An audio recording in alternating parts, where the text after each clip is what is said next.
I think we can start. Good morning. Good morning, everyone. Welcome. A couple of words to say that this is the final conference of the Future 2020 project. And those who take part to this conference already know us. The main protagonist of the conference is circular economy,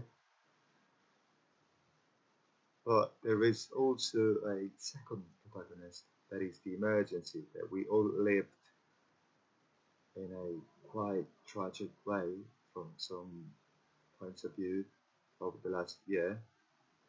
So today we will have to think also on how to push circular economy, also considering what happened,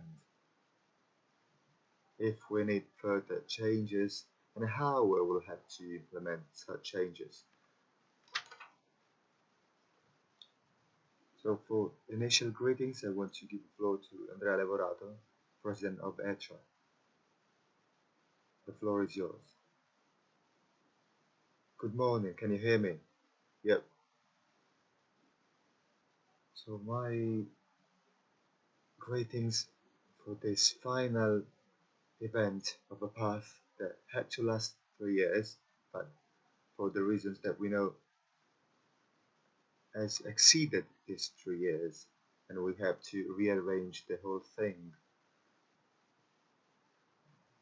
The lockdown period did not affect the quality of the results that, that have been excellent and will be analyzed today as well. The purpose of today is to deal with the project's topics, the transition towards circular economy. ETRA strongly believes in circular economies and applies it on a regular basis.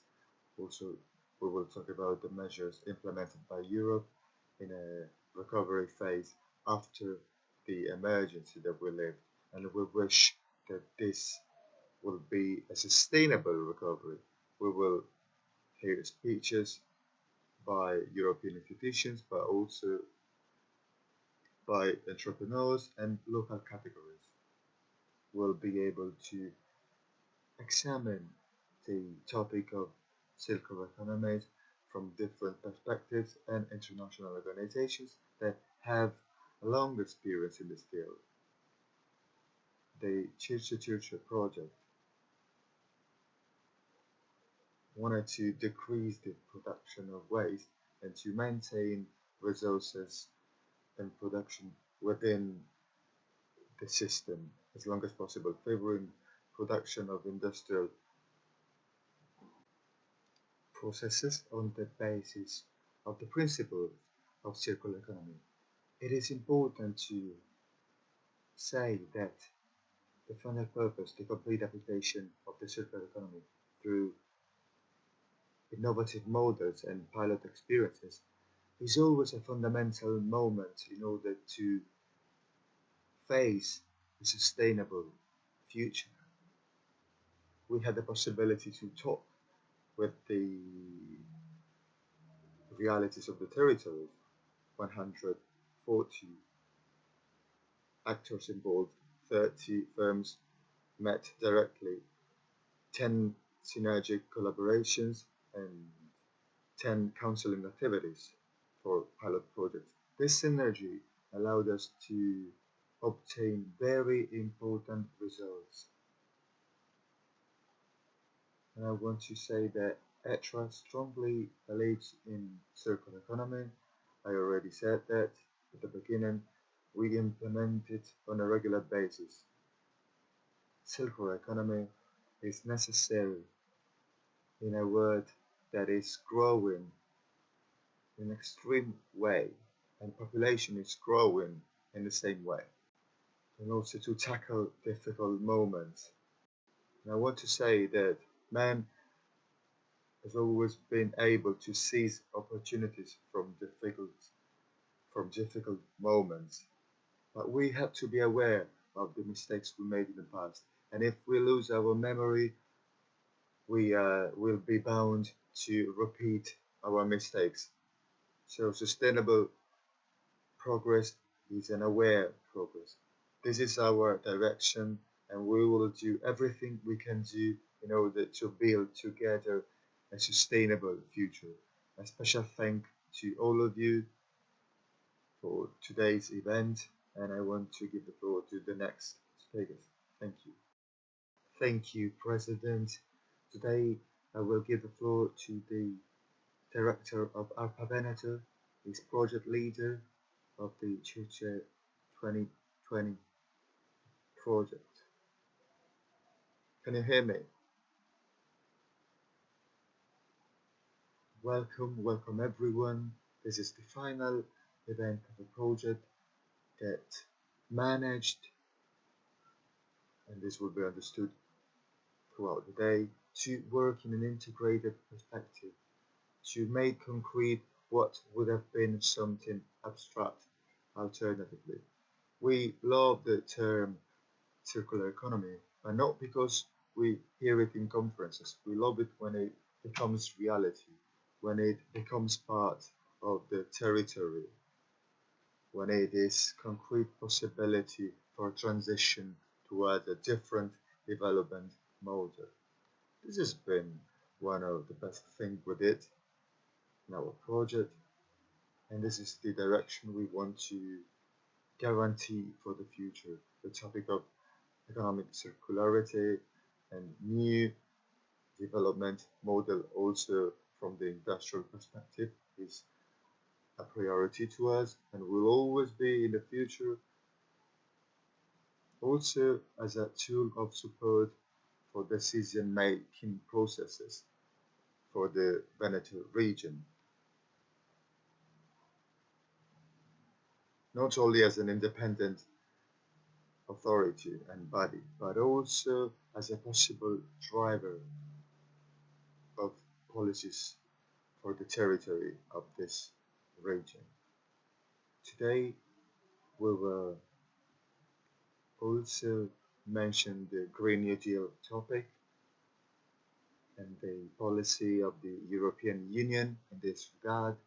I have to say that today the global agenda everywhere includes circular economy, and the work that has been done up to date and what we will do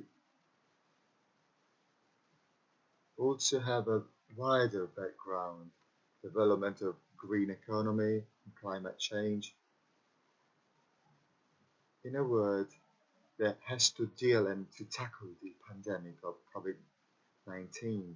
The agency will keep on working in this direction, and I want to thank the colleagues that follow this project. Also, during the reorganization of ARPA, and those who share with us institutional meetings, associations, we will try and take on this role always, and I confirm once again the engagement of the agency, and today we want to share the results of this project that have been very interesting, and I wish you a nice event and a good task ahead. Thank you, Director. Thank you for your greetings. So now let's move to the first speakers. Today, I would like to give you a couple of guidelines for today's event. As you could see, we have four main topics that will be dealt with today. The first has to do with the project's results.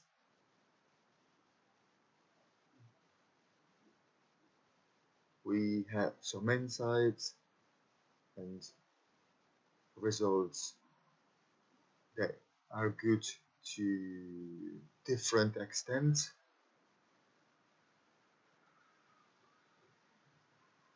But we'll also hear from institutions, policymakers, about future programs in order to boost even more circular economy. And we have three speeches in this regard. Then we will have productive categories and the voices of the main subjects, the main actors, producers, consumers, institutions.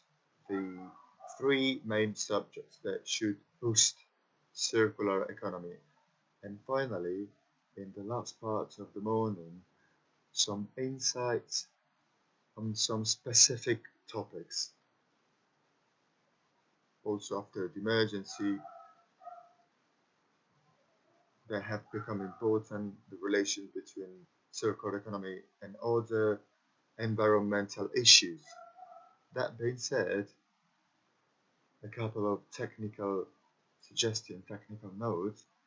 First, for questions, we will have 2 moments to answer questions at 11 at the end of the first part and at 12:30. Please do it through the chat. If you use the chat button close to the arrow for sending messages, there is a tool that leads to different chat rooms and questions to be posed in the Q&A room. So for those who want to ask questions, please write them in that room for me to collect them, and when it will be necessary, will be the moment, I will ask them to speakers. Also, timing. In order to give time to the speakers that will talk in the second part, it is important to respect timing, and I will send a message in the speaker chat 1 minute before the time runs out for the speaker to understand when it's time to get to a conclusion. And if time is running out and time runs out, I will do something in order for the speaker to end his speech to respect timing. I want to thank all the speakers that will take part, and the president of ETRA and ARPA. I didn't introduce myself. Probably some of you already know me. My name is Paolo Gendo.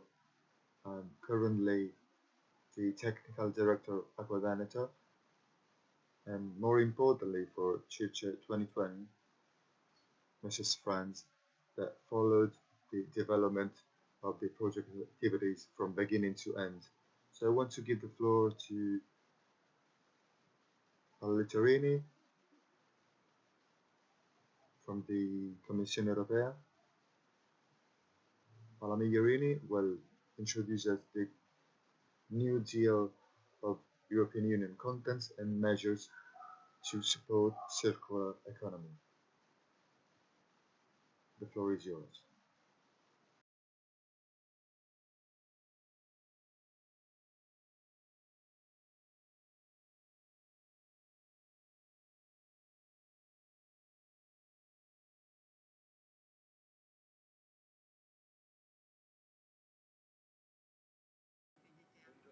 Maybe you can see me very well. Okay, thank you. Then I will share my screen so that I can start my presentation. If you could please tell me when you see my screen with the first slide so that I can start with the presentation.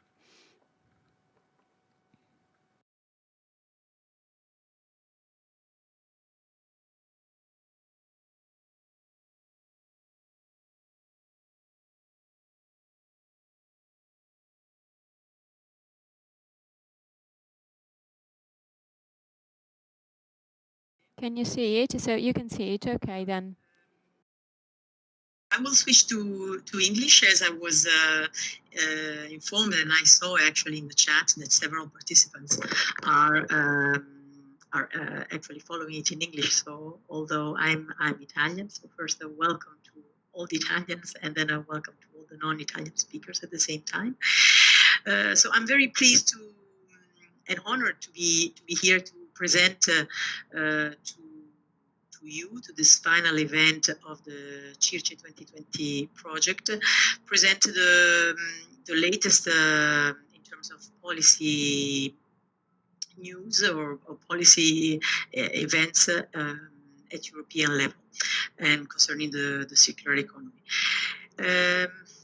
Why am I pleased? And first of all, it's because Circe 2020 is actually one of these projects that collected and put together and managed to put together over the years several actions that are urgent and that should be actually multiplied and replicated. Why these actions are actually urgent, they are needed. It has been calculated that over the past decades, we have tripled the amount of materials that we have extracted. And then the amount of this material that is necessary for our economies is actually continuing to grow. This, unfortunately, in the projections, has been calculated to generate an increase in waste of 70% by 2050. And that's not it. The major impact has been calculated to be on biodiversity loss and on water stress. 90% of the activities linked to extraction, resource extraction, is actually impacting biodiversity loss and water stress to that extent. What are we doing? Are we reusing materials? Yes, in fact, we are. That's one of the solutions, but we need to increase the rate because we are only using 12% of all the materials that we need at European level, for example. So projects like Circe 2020 acts precisely on this percentage by reducing the amount of material that is needed and making available secondary raw materials in industrial symbiosis sites, for example. So what have we done, or what have we planned at European level to try to move to better times? The new commission established in November last year, almost 1 year now, has been working to a European Green Deal that's considered the European Sustainable Growth Strategy, and that was adopted in December last year. The European Green Deal has been explained. I'm sure most of you have seen several aspects of it. What is important is that one of the stream of work impacts directly on industry and then try to transform it into clean processes and circular processes. So in the context of the European Green Deal, which touches upon reducing pollution for air, water, preserve biodiversity, addressing the food system, for example, or other aspects, is also announcing or has announced the adoption of a circular economy action plan, the second one for those of you, and I believe we are many today, that have been engaged in working on circular economy. So the second action plan was adopted, I believe it was really the 11th of March of this year, 2 or 3 days after we went in Brussels into lockdown. So it's actually worth maybe explaining in details what the Circular Economy Action Plan number 2 foresees, because of course, as you can imagine, we have been cut short in the presentation and in engaging with the stakeholders with the usual working. So the Circular Economy Action Plan number 2 foresees 35 actions, as the first one also along the entire life cycle of products. One of the main objectives is to make sustainable products the norm. We are going to act also on consumption, so on the consumers directly, but also on the public authorities. And we have identified some 7 key product value chains for which we have proposed specific measures. These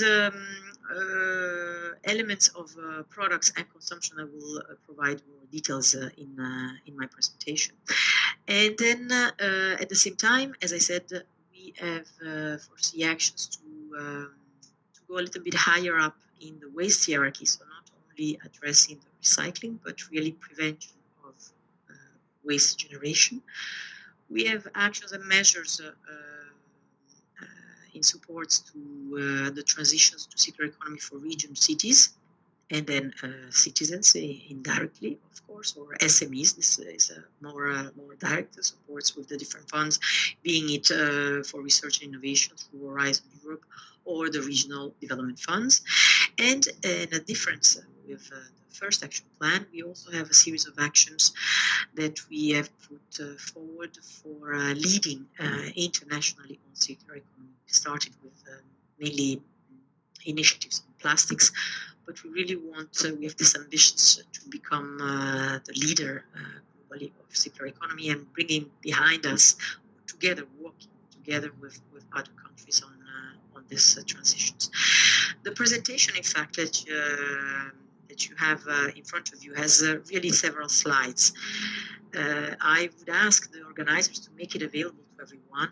I will focus only on the actions for production and consumption, as I said.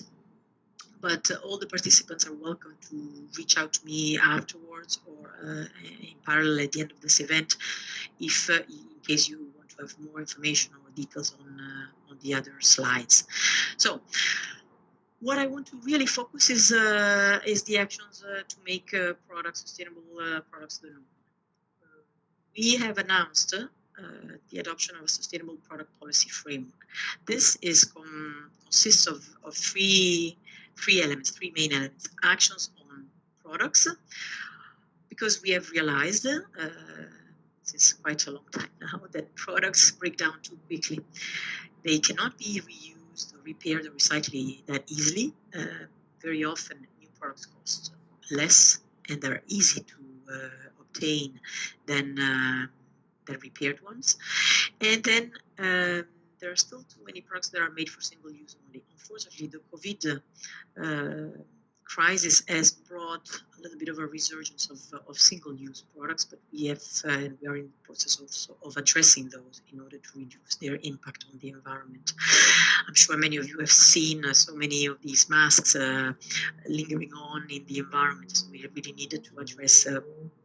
Unfortunately, as also as it was for the single-use plastic directive, the attitude of consumers in this case. So it's a reminder to all of us to be sustainable consumers at the same time. Talking about consumers, what are the issues here that brought us to table some measures? There are too many labels we found that confuses consumers when they are in front of specific purchases, and some of the green claims are really misleading. So we are addressing with our framework these aspects in priority. Also, we're not leaving behind the production processes. So these three elements, products, consumption, and production processes, are really the core of the sustainable product policy frameworks. We need to ensure that production processes reduce pollution on air, water, and soil, for example, and not increases it. So we are preparing this overarching framework, which will be a combination of initiatives. Let's start with the legislative initiatives on products. What are we doing and what are we planning to do? We are going to expand the scope of the existing eco-design directive that currently addresses only energy-related products in the use phase. We are going beyond that, and then we have this ambition to have sustainable products being the norm, not the exception, as I said in the beginning. So the new or revised eco-design directive will likely address all products with specific measures. The adoption of this new legislative initiative is planned for next year, very likely towards the end. And we are acting on the design because, as you might know, at least 80% of the environmental impacts of a product are actually determined at the design phase. The choice of materials, the shape, the way that the different components are combined are all aspects that impact and can be addressed in this eco-design directive extension. In practice, what are we going to have? Which provisions are we going to have? We're going to have provisions that will improve the durability, so having products that last longer, reusability, so they are easy to reuse, or to upgrade, or to repair, as I said. We're also going to address the presence of hazardous chemicals, very likely increasing the percentage of the recycled content of our products, wherever that it's applicable, of course, and then always bear in mind the availability of quality secondary material. Then we're going to address and restrict wherever possible the single use. And then we are continuing and taking up the project that we had on Horizon 2020 for premature obsolescence, and we're trying to set up a mechanism that will and engage with producers to reduce this practice when it's detrimental, of course. We are looking in the same initiatives to incentivize the new business models, for example, product as a service, looking at, for example, leasing models and supports to SMEs to do that. And I could not forget the contributions of digitalization. We are developing elements of digital product passport. So keeping track, you understand very well that when you need to track the materials in the economy in order to be able to use them and reuse them at their best, you need to know where they are and you need to know what these products are made for, especially when they travel across countries and along the value chain. So developing this digital product passport will very likely be one of the big novelty and then a game changer for the transition to a circular economy. From the aspects of empowering consumers, we are revising the consumer law. We're looking to provide more trustworthy and relevant information on the products at the point of sale. So not only along the value chain, as I said, from the product's perspective, but really at the point of sale.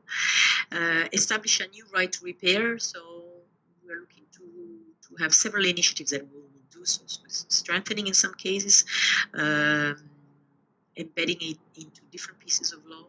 It's something that in 2021 our colleagues from Director General of Justice will address together with us and us, Director General for Environment.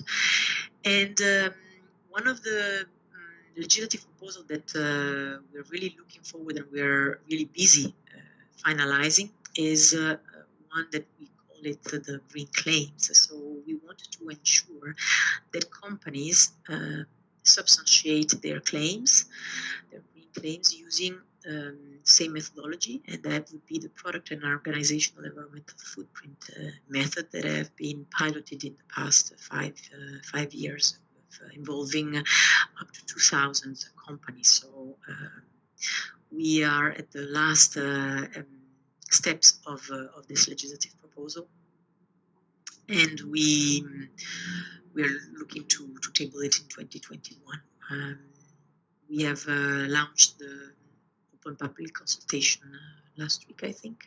So I take the opportunity of my interventions to encourage the participants, you are hearing my interventions, to participate in this public consultation through the official channel of the Commission.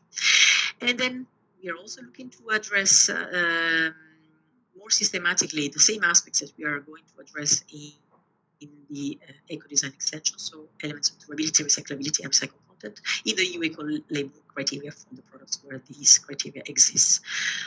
Looking at public authorities, we are going to make mandatory green public procurement criteria in some specific legislation. We're going to do this progressively, phasing in also the reporting will become mandatory. And for the Italians that are actually listening to me, this is not going to be that much of a novelty because in Italy, green public procurement is already mandatory for at least 50% of the public procurement, and this in several years. But for the majority of the other national authorities, it is and will be a novelty. And then last, production processes, I would say we're looking to make them also more circular, review of the Industrial Emission Directive foreseen and then keeping us busy right now. We are going to develop a reporting and certification scheme for industrial symbiosis sites. This is directly linked to the project that you are finalized, that we have finalized, and then we've been working on in the past these past years. So the CIRCE 2020. We are looking to bring to EU certification mark the environmental technology verification scheme supports to eco-innovative SMEs that they can claim that their innovation has been certified for delivering on the claims that they make.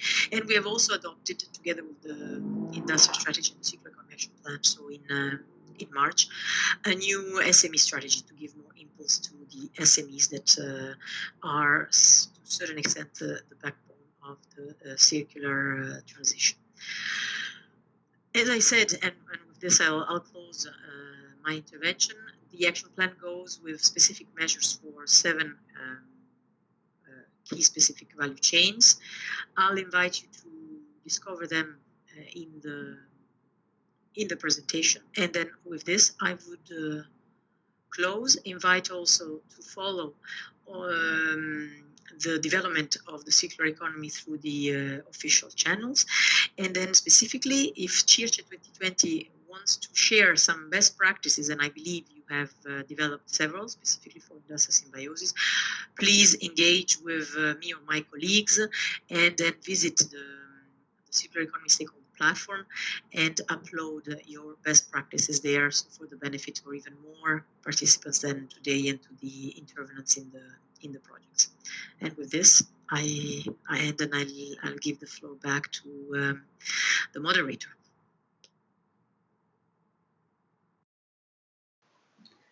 Thank you, Paola Migliorini. In case of questions, please stay with us. Also, because next page will introduce the results of the project. They might also provide useful indications for the development of the actions that the Union is implementing in this field. Now I will give the floor to Omar Gatto, who's going to introduce the pilot cases of the project, with a special focus on the reasons that we already mentioned, as well as on the results of these pilot cases. So first of all, a technical communication for the Italians. The translation from English to Italian is on the English channel. There is a technical issue, so I apologize. Can you see my screen? Not yet.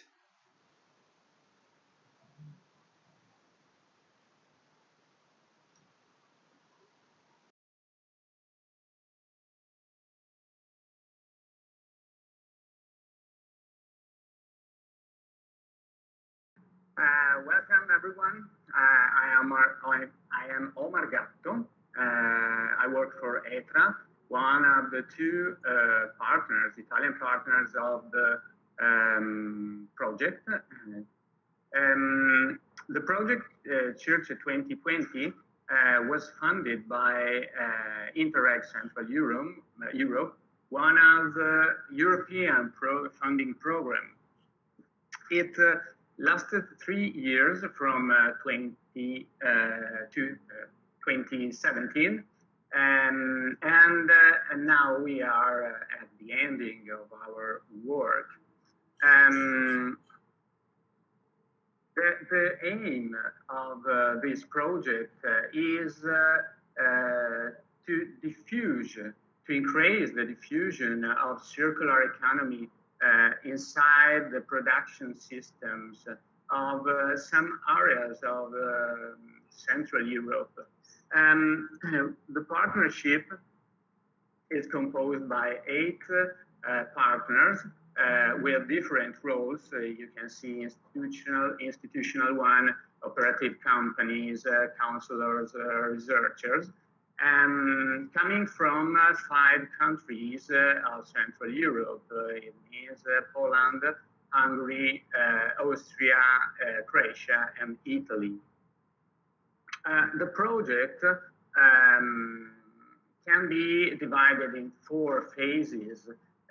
In the first phase, of course, we studied the context, the state of the art of the circular economy, and we focused mainly on waste flows. In the pilot areas, when I say pilot areas, I mean some industrial areas in each of the countries. In these areas, we work for circular economy.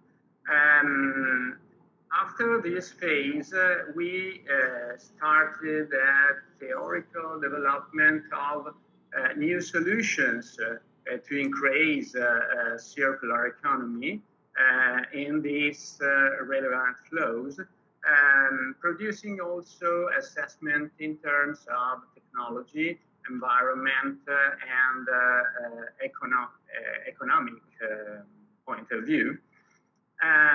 Downstream, we took some of these flows and the most promising flows, and we translated our theoretical model in practice.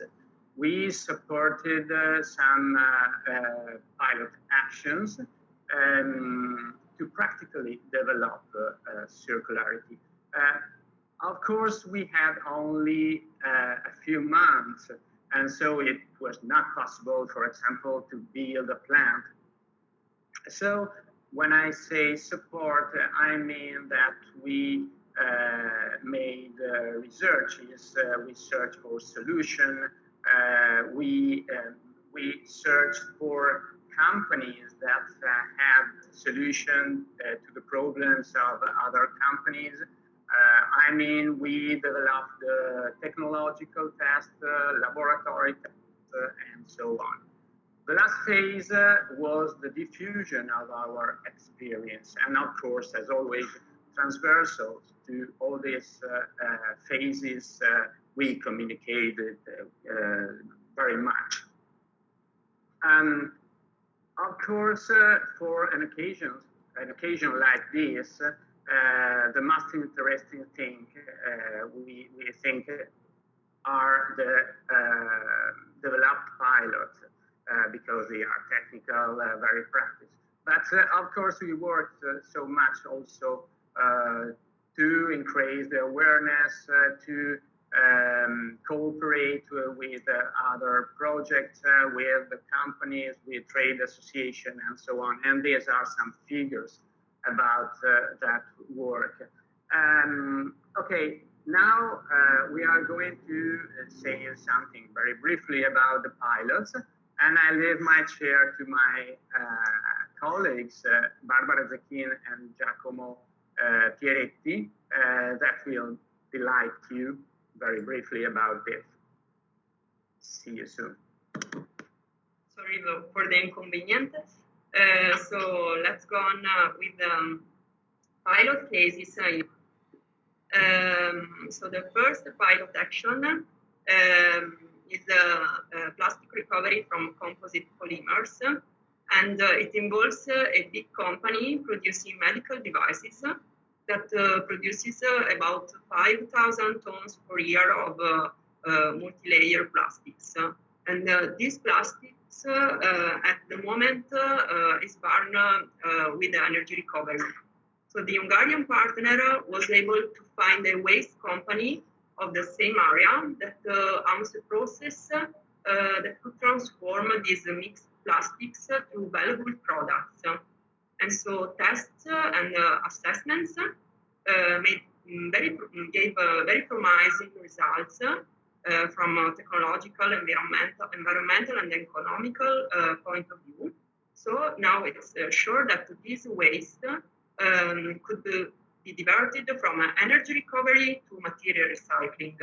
And at present, the two companies are agreeing about corporate factors so that this should allow them starting the production.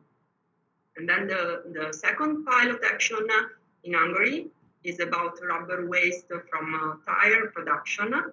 It involves a tire manufacturer that produces 1,000 and enough tons per year of rubber waste, 55% made up of vulcanized rubber and 45 of non-vulcanized one. So this waste at present is sent to incineration. But there are problems also with incineration because non-vulcanized rubber forms huge blocks, incorporating also the vulcanized one. So it's difficult to treat it. So the Hungarian partner supported this company by assessing different solutions. And finally, the easiest and the fastest one was the implementation of a separate collection of vulcanized and unvulcanized rubber, because the first one can be granulated and recovered as material. Then pilot actions in Poland. In Poland, we have two pilot actions that have a common result, that is the production of multi-material board from multi-polymer waste, because these two pilot actions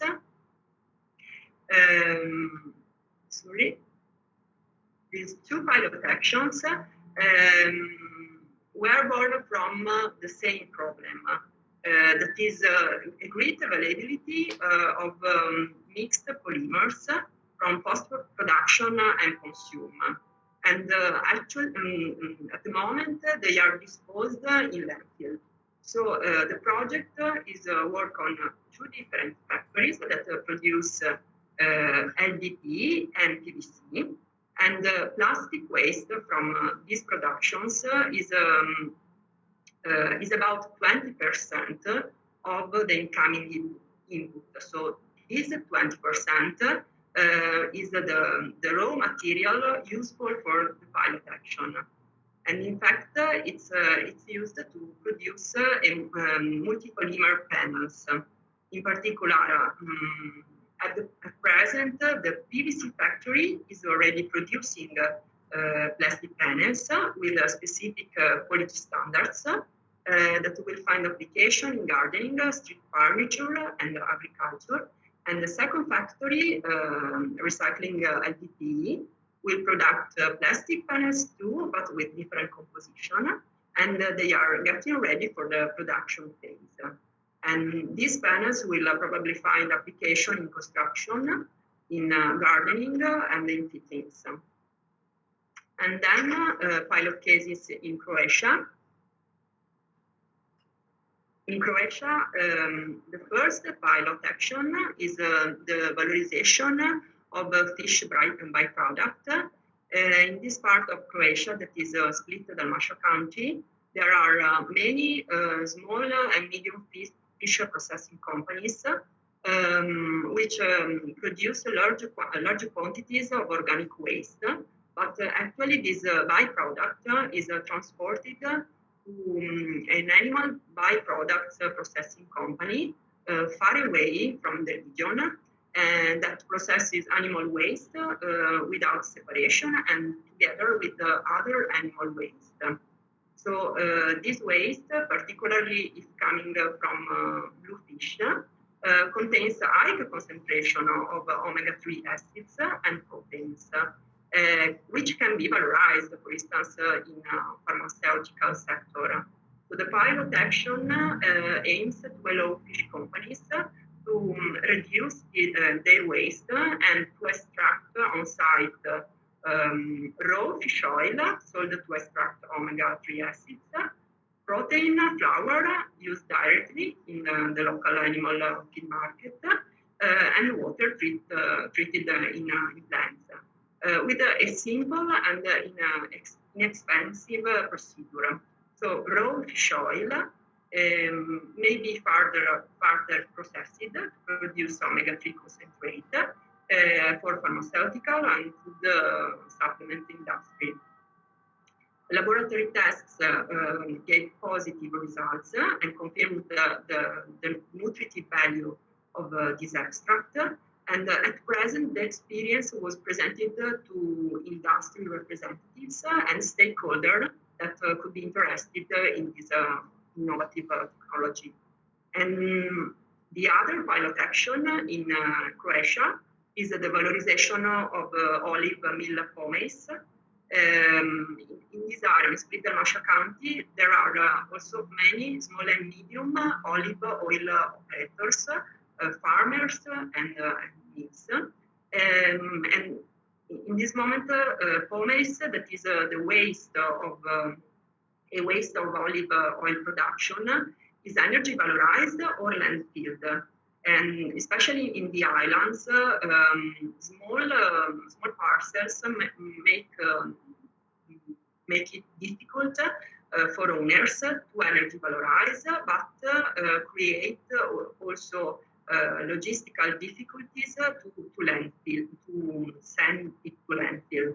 So the pilot project aims at raising awareness of olive growers on the problem of waste management, and aims to test the possibility of composting olive pomace with olive trees pruning, and to produce guidelines to support farmers in obtaining this fertilizer. At present, olive meal pomace is being composting at one of the location of the partner and displayed publicly, and guidelines are drafted for the growers. So an intensive campaign to raise the awareness was made, and next olive season will show how successful this campaign is. So now I leave the floor to my colleague Giacomo, that will go on with Austria and with Italy. Thank you.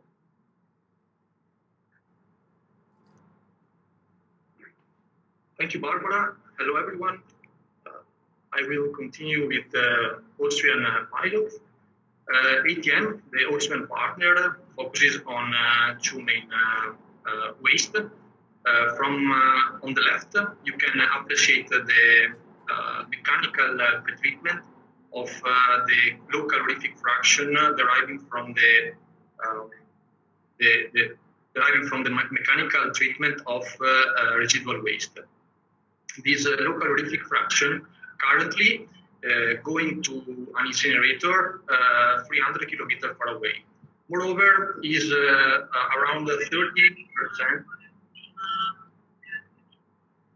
Sorry, is 30% of organic waste. Therefore, the current solution is not really sustainable. Therefore, the partner optimize the pretreatment with an hydrocyclone that divide inert impurities and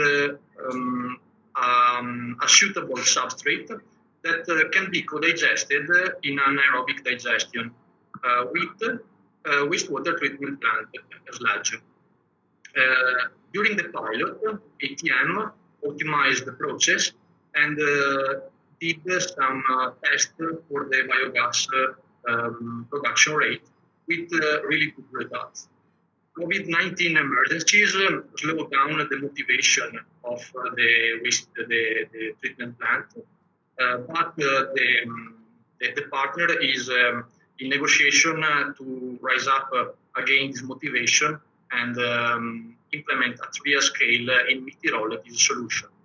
Moving on the right, the second pilot focused on food waste, in particular the less quality one, because of the quality cannot be going to recycling. So the idea is to fed with this low quality food waste a local gas power plant, substituting partially the virgin wood material that inflow in this plant. During the pilot, the technical feasibility of the solution has been assessed, and also the quality of the produced biochar from the plant has been assessed as well, with really good results. This solution can shift from valorization as energy alone, as previously was done, and now from the same material, the waste, we can produce heat, energy, with biochar have unit that measure the at the moment, there is doing negotiation to define the structure in the then initially, we studied the pilot. In the lab, we got the new plant by this stage, the plant has been constructed in order to abate the nominal code, reduce the pressure of the the treating process using chemicals as identified by the acid produces a solution created in a state.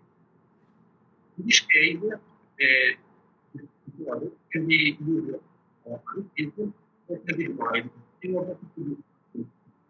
As performed during the period of the project,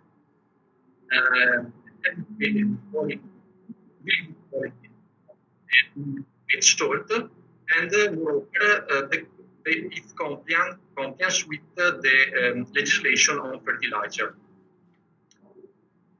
Then the second pilot will close the loop of the organic waste. In fact, currently the organic waste is collected and treated in the anaerobic.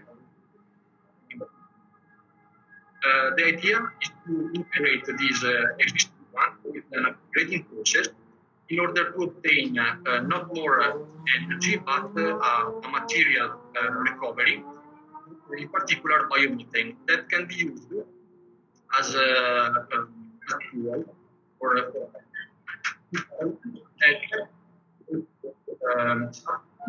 the waste collection fleet from diesel motor to biomethane motor. Finally, the third pilot focused on PVC recycling. PVC recycling is within in the framework of the CIRCE 2020 project, has been implemented in collaboration with Vinyl Plus and PVC Forum Italia. The main challenge has been the training of the operator, the workers, because it's not easy to recognize the PVC items respect to the overall plastic waste that is collected in the 44 eco center in the ETRA territory. The results of the first 6 month implementation of this activity had demonstrated the beneficial in terms of economic and environmental, from environmental point of view, in particular assessing the CO2 saving. So this is what we have done in CIRCE 2020. Now I leave the floor to Omar to understand what we have learned. Thank you.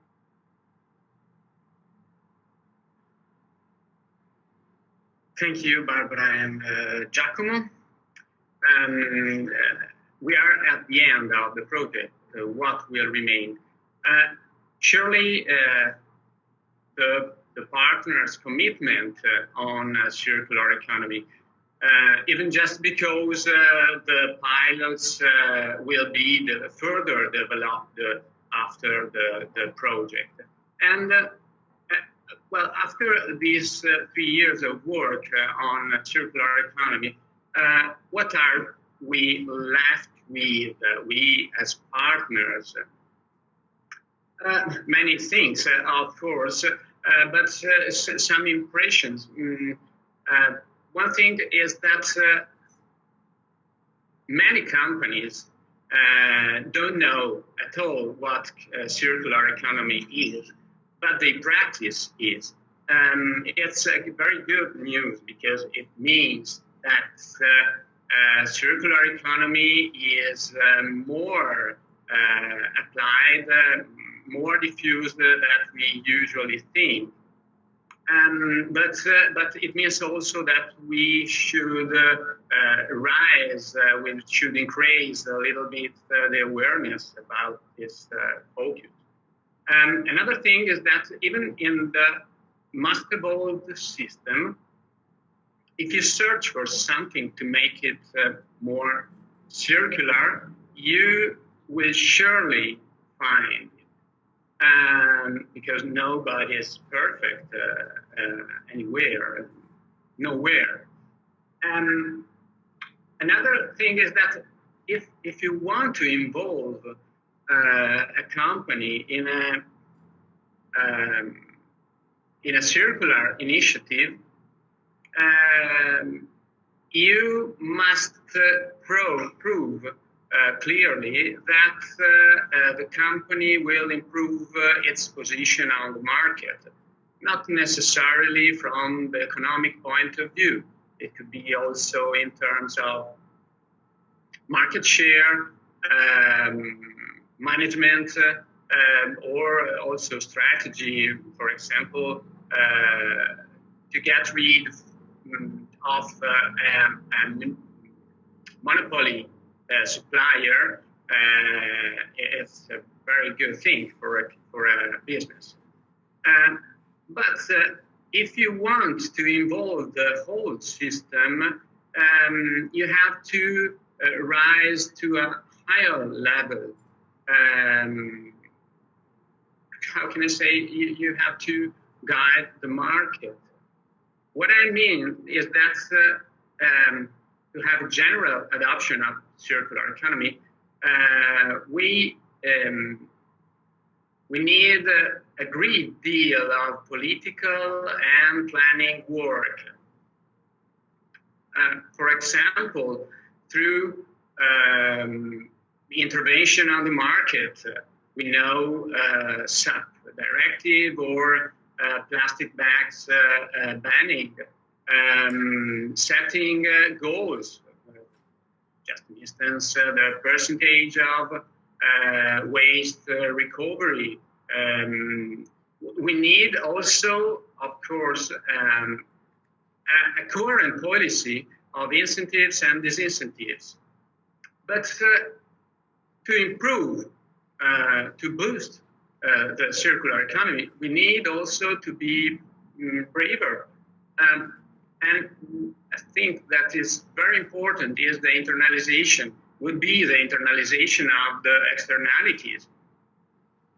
About this, the pillar is the extended producer responsibility. That is really a strong instrument, and it can also support the eco-design that actually is a sort of chimera at the moment. Other two things I have on my mind now is that we must plan waste management at local level, because waste management is a 0 kilometer issue. We saw that everywhere there are waste that travel for hundreds or thousands of kilometers. and it's not acceptable, of course. And the last thing I could say is that we really need to increase and improve the cooperation among politics. I mean more planners, politics, companies, and researchers, because we need solutions, but we need also to understand the problems and to understand the priorities. Many of these things have been already developed at European level. It's a good thing, but I think we have to push them strongly. It's easy, no? Many thanks. I hope you will have a stimulating conference. Thank you. Now I give the floor to Claudia Pamper from Interreg Group. She's going to talk about sustained to circular economy in the Central Europe program, perspectives for the period from 2021 to 2027. Thank you. Hello from my side. I will share my screen. Yes, we can see now. Okay, you can start. Is it working? Yes. So first of all, let me express my congratulations to the very successful implementation of the project Sept 2020. And I would like to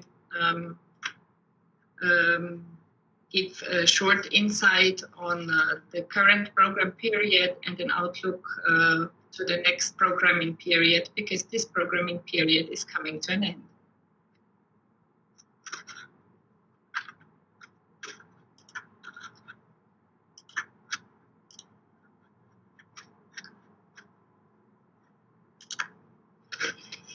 So if we have a look what was the Interreg Central Europe program in the period 2014-2020, we can see that it was involving 9 countries and 76 regions with about 146 million inhabitants, citizens in these regions. The program had a budget of about 230 million euros, which is, if you look at the total budget available for regional policy, it's only 0.0% of this whole budget for regional policy. And if you break it further down to the capita of the Interreg Central Europe program area, it would mean it's 0.22 euro cent per capita. And what one could say, but what can you do and achieve with such little amount of money? And finally, if we have a look back on the 138 projects that we financed with our under our program, and the more than 1,400 partners participating in this project, we can see that a lot was achieved. And Sept 2020 project is a very good example of it.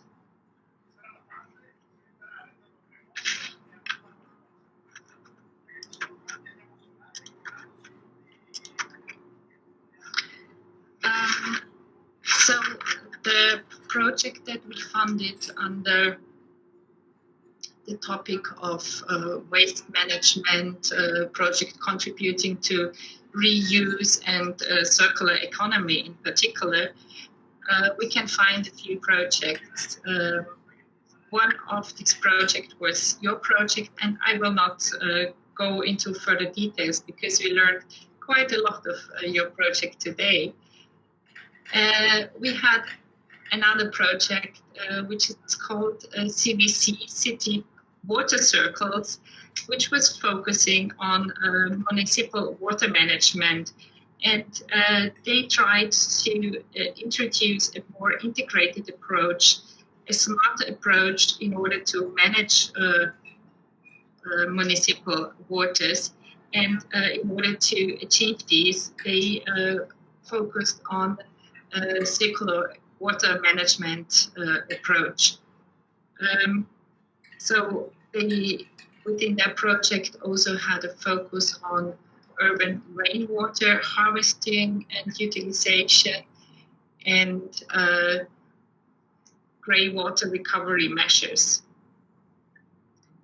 So this is also was a very interesting and successful project of our program.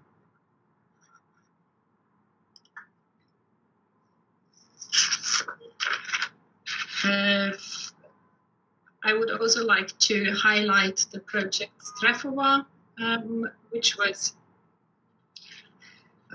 focusing on food waste. They developed strategies to reduce food waste in Central Europe. So in the first step, they did quite a deep analysis on food waste, on quantities, types of waste and categories. And they had a look on the whole supply chain, so how to tackle food waste along the entire supply chain. Furthermore, they worked on the reduction of food waste and food waste management.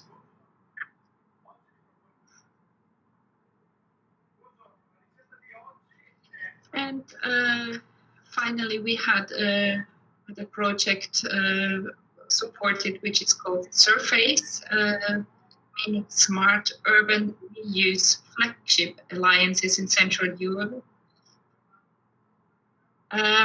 Also, this project was focusing on waste management, in particular in how to integrate reuse and waste prevention options into environmental management.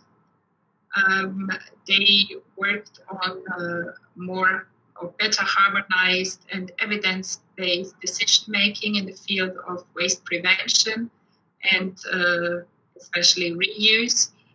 And they established smart reuse parks, and these reuse parks are organized in a multi-stakeholder based approach.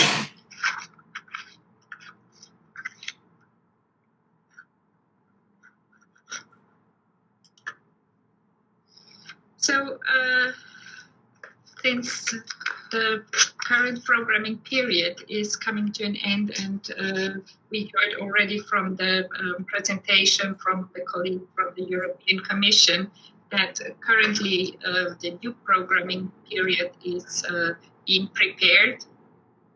So I would like to give you an outlook of what we are planning for our next programming period for Interreg Central Europe program. So in the new programming period, the program will cover 9 countries. Like the past, we will have mainly the same regions covered, most possibly largely increased. We will have 8 capital cities involved. And among those 8 capital cities, we have 7 cities above more than 1 million inhabitants. And the budget that we expect, we hope to have a similar or even likely higher budget than in the past programming period. So here we can't give you any figures yet. We would like to fund the same or even more projects and involve more partners in these projects.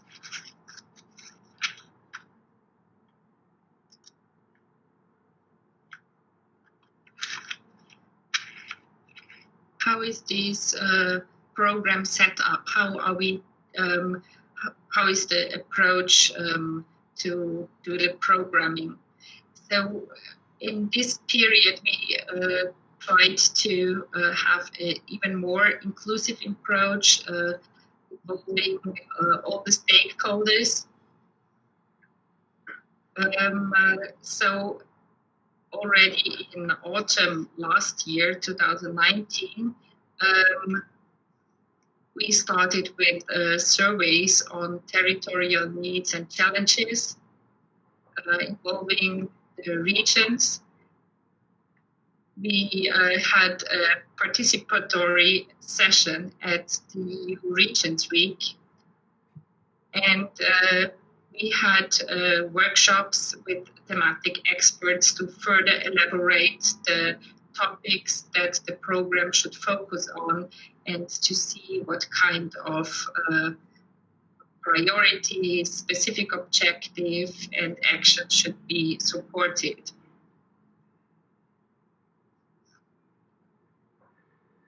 So currently we are working on the program and drafting it, and we had now over the summer, this summer in June, July, we had dialogues, so-called national partner dialogues, involving representatives from the member states. We have focus groups for transnational cooperation, where we are exchanging with other programs, transnational programs, and also exchanging with representatives from the macro-regional strategies. And for sure, there is the so-called SEA, the environmental assessment, to be done before having the program set up and shaped to its end. So we will have thematic priorities, specific objectives.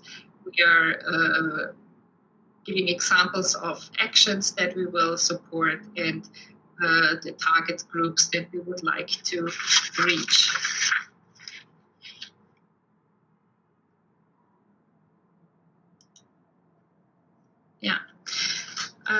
Yeah, this is a first look on how the program might look like. So it's a draft version on the priority axis, not the final version. So you will see that we will have plan to have 4 thematic priorities. One focusing on a smarter Central Europe, focusing on innovation topics. We will have a very strong branch focusing on a greener Central Europe through cooperation. So here we see the importance of the European Green Deal, as mentioned by the Commission earlier today. And if you have a look here, you will see that a circular economy is given a higher importance, and it will be formalized in an own specific objective, taking circular economy forward in Central Europe. So we understood also from the European Green Deal and environmental discussions at European level that this is the topic of the future. Yeah, and there is a priority 3, which is not decided yet on how this will be integrated, which is the transport and corridors topic. And we will have a 4th priority focusing on how to improve governance, better governance for cooperation in Central Europe. So in total, we will have 4 funding priorities divided in 9 specific objectives. One focusing on circular economy, and we are working on actions that we will support and the target groups that we would like to address and have participate in our program. So what are the next steps? So we had over the summer the partner dialogues. At the moment, we are focusing all our work on drafting the new program, which shall be done by the end of the year. We expect to have the program approved in the first half of next year, 2021, and to still have by summer, so still in the first half of 21, the launch of the first call for projects. Where to find information? So please go to our website. There's a section dedicated to this new programming periods. Here you can find all information on general information, relevant documents, on this next programming period.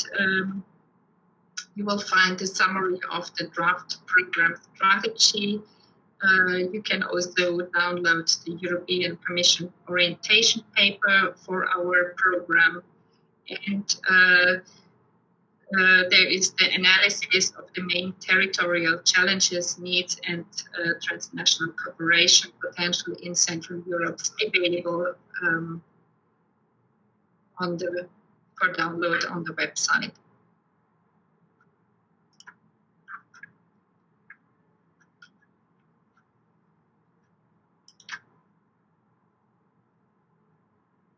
Yes, here are the contact details in case they're not familiar yet. And I wish you all the best for the future, for finalizing the project, and see you maybe in the next programming period. Thank you, Claudia, for your speech. Thank you very much from all of the partners of the project, also for the support you gave. The next page should have been made by Mrs. Bertocco, Regione Veneto, but she cannot be here today with us. But the materials she sent us is already available for you, for all the participants. So we move on to the next page by Gianluca Toschi, Nord-Est Foundation, Study Center of Confindustria Veneto. The topic is the perspective of the industrial world to favor a post-COVID recovery in a sustainable way. Professor Toschi, the floor is yours. Thank you for this opportunity. Today I'm replacing the director of Confindustria Veneto. He couldn't be here today. As a researcher, the body, social and economic assessments were a bit different, but I collected interesting information also regarding to the topic.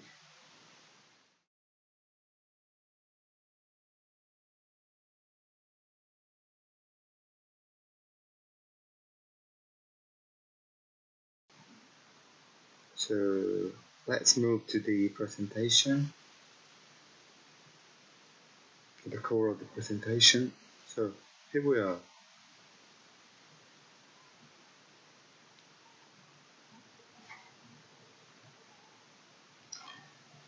As I mentioned, this is the topic: favor a post-COVID recovery in a sustainable way. When we think about recovery, we need to think also about a series of changes from the economic and manufacturing perspective in the Veneto region, but also in other areas all over Italy, and the relations that this phenomena have with respect to the emergency. This will be the introduction of my brief speech of today, and we will try and see which the scenarios will be after the pandemic. Secondly, we will talk about the activities of Confindustria Veneto, and also we will mention some highlights from a research on the topic of sustainability that involved a group of more than 400 companies. So, sustainability after the pandemic. The central element here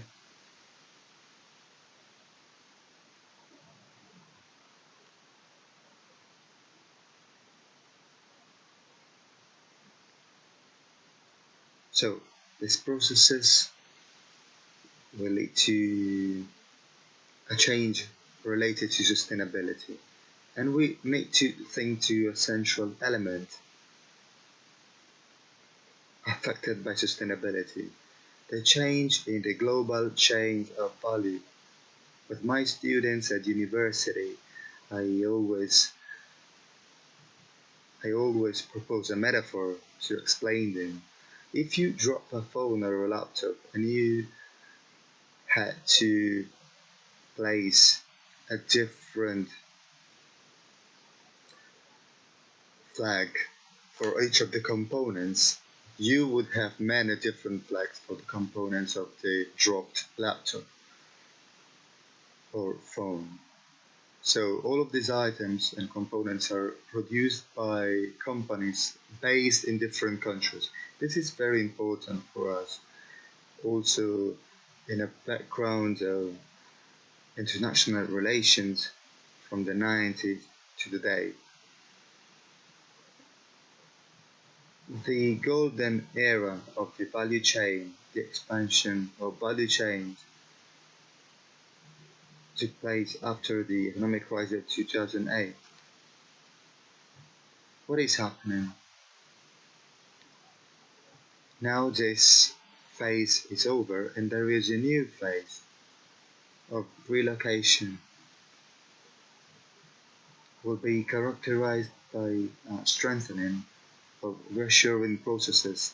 The fact that the companies that before were based abroad will be coming back to their origin countries. So there is also an uncertainty component here. If I had to invest in another country where there is an uncertain scenario, maybe it's better if I do it here in my origin country. This is a central element, of course. Also, the regionalization of the global value chain. These value chains are not that global, but are regional.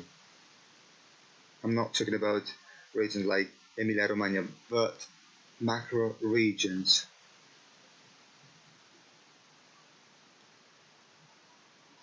There are three big manufacturing platforms: Factory Asia, Factory North America, and Factory Europe.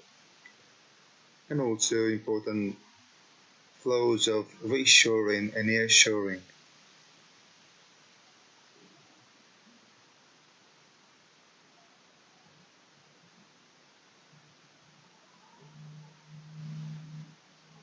Why is this interesting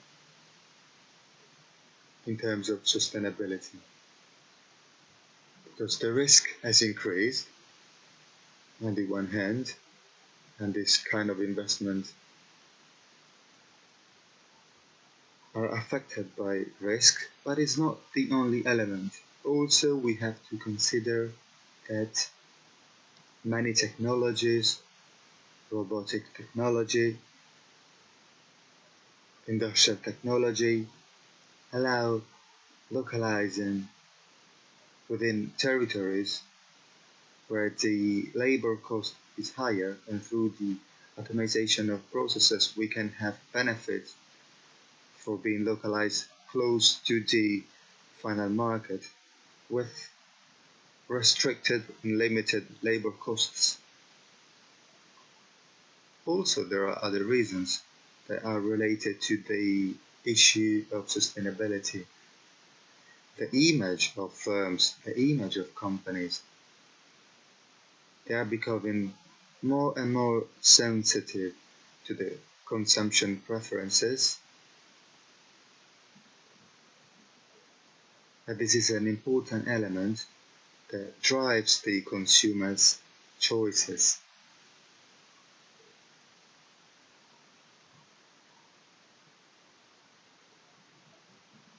If you are localized in an area where there are rigid restrictions, there will be an impact on your firm. This applies to the sector of manufacturing or fashion. They have been transporting and shipping their products all over the world with important impacts in terms of CO2 production.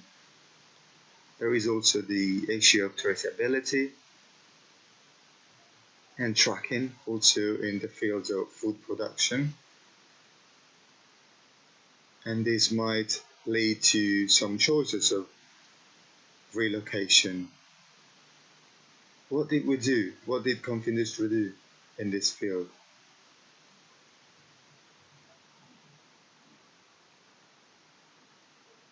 It was important to deepen knowledge of these points,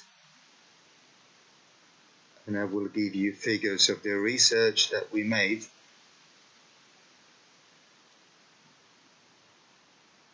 It is important to promote advantages and opportunities of the green and to increase the spread of projects and initiatives on sustainability in order to help firms to give value to the systems and to remove obstacles of different nature that slow down the investment.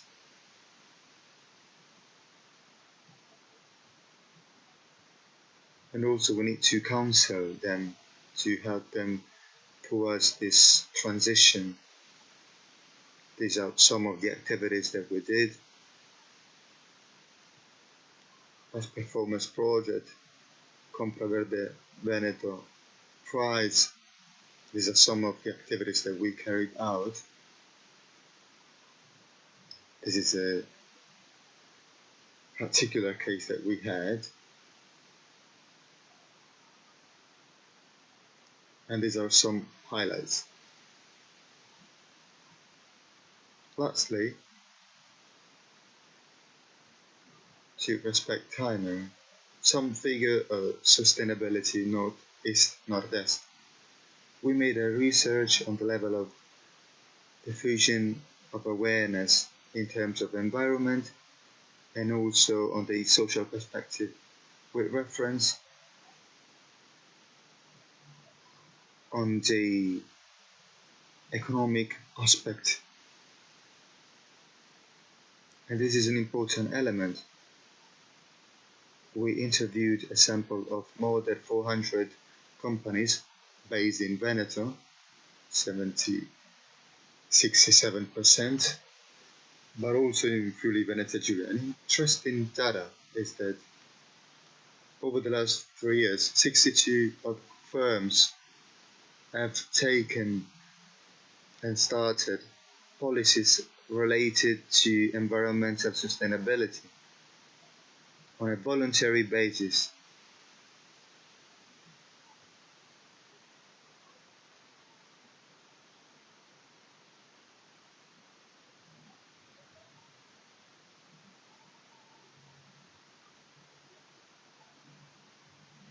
Maybe not all of this were ambitious activities and initiatives, but all of this witnessed the engagement, energy saving and reduction of consumption, investment in technology and environmental suitable equipment, reduction of packaging and reduction of waste. The benefits achieved for firms were reduction of risks and the fact that there was a reduction of internal risks, the greater internal efficiency, the improvement of the brand reputation, also because consumers are becoming more and more sensitive to these issues, and also the increase of the positioning on a competitive level.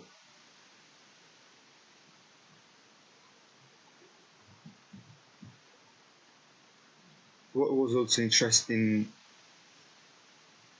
are data related to competencies and skills, satisfying skills, management of waste, but also things to be improved, 42.8%, absent but necessary reporting in terms of communication. Lastly, the issue of solidity and profitability. In this case, more environmental policies and social policies is in place, greater the profitability and solidity will be. This is an interesting data. These are some of the results emerging from our research and also define the framework of the structural changes we mentioned before, and also the processes of remodulation and reshoring of the companies. And I think that I have one last minute, and I want to say that one central element is keep constant attention on these processes and define and design policies that also consider reshoring and sustainability. We need to be able to recognize this phenomena, but we also need to be able to influence this phenomena. And this is the contribution that I wanted to give on this debate. I hope I respected the timing, and this is the end of my speech.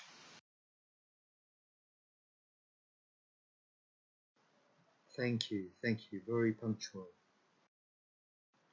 As probably the participants have understood, we pass from the production, we pass to the production field. And now there will be the speech by Mazet, Director of Confartigianato. I'll give him the speech to show the role of circular economy in the recovery of SMEs, criticalities and perspectives.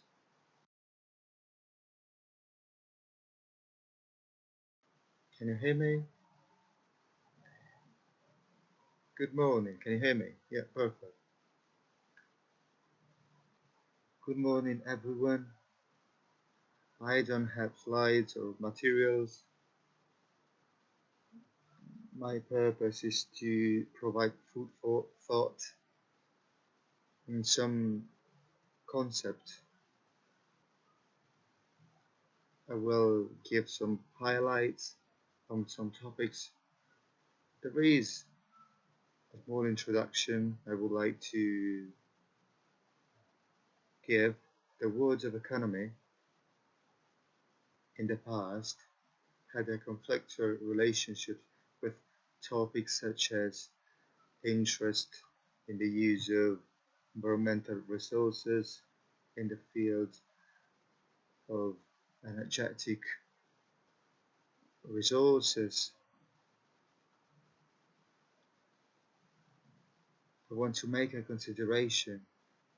It is evident that over time we have seen a transition from a type of approach and sustainability to a new approach.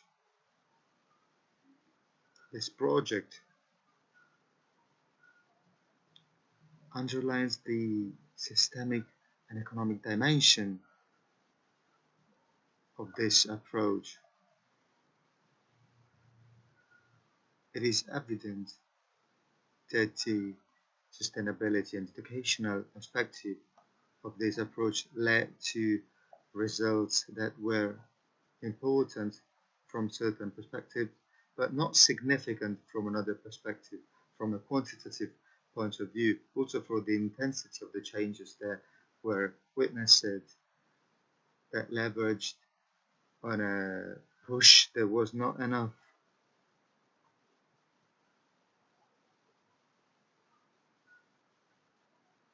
So there was an impact from a qualitative point of view, but not on a quantitative point of view.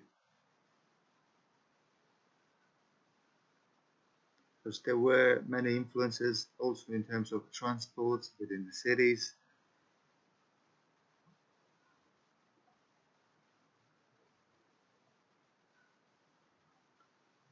And also the alternatives that were provided maybe were not enough and were not enough to produce effective changes.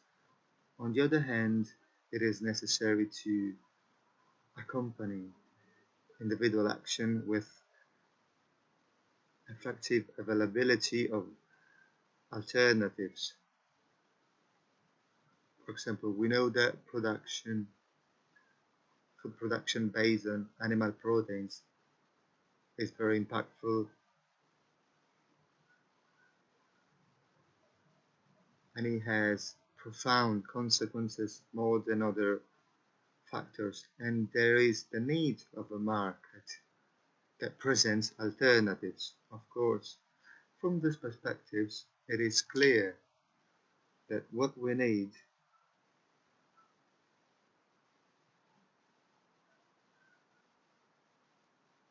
has to do with a new approach of stick and carrot, also in terms of legislation, which was also mentioned in terms of the use of cars and automobiles. All of this required a long path to apply changes. Now these have become requirements, compulsory requirements. Every car now has ABS, has the airbag, has an efficient braking system, but it took time, a long time. All of this leads us to a general thinking, the need of systemic approaches in the use of resources that are driven by global drivers. That also says the increase of population as a first factor of impact.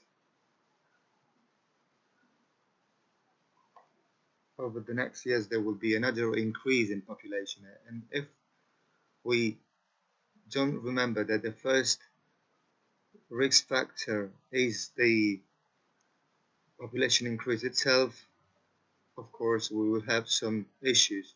It is important to manage on a systemic level because this is a global problem. thanks to the new technologies, the new models in circular economies. From this perspective, it is important to express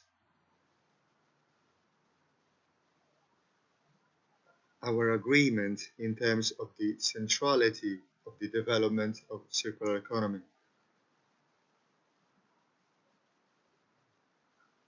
We managed to develop a strategic plan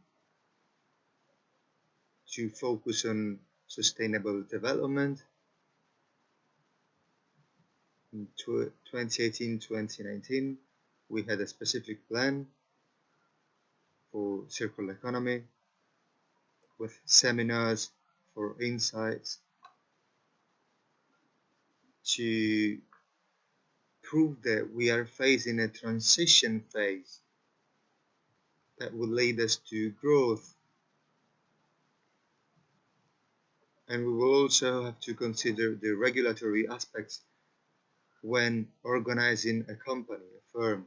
These seminars were an occasion to provide a cross-section of the entrepreneurial world.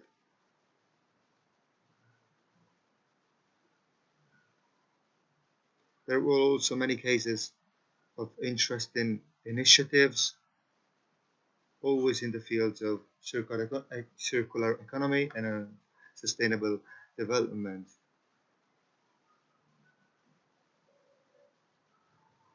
Looking at the experience that we have also Confindustria, associations need to provide more communication in terms of the regulatory framework, but also more interesting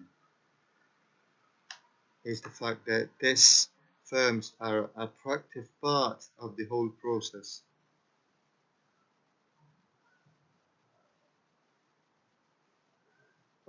Within the regulatory framework. Also the topic of initiatives, choices, investments in order to create a positive positioning within the market, and the fact that there is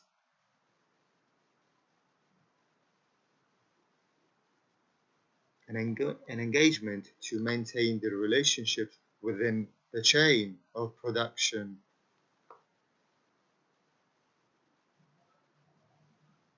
So, regulatory framework, companies within the regulatory framework, and elements that could be used and could be detected within the production chain. If we look at other aspects within the market that are present within the market, we see 80,000 firms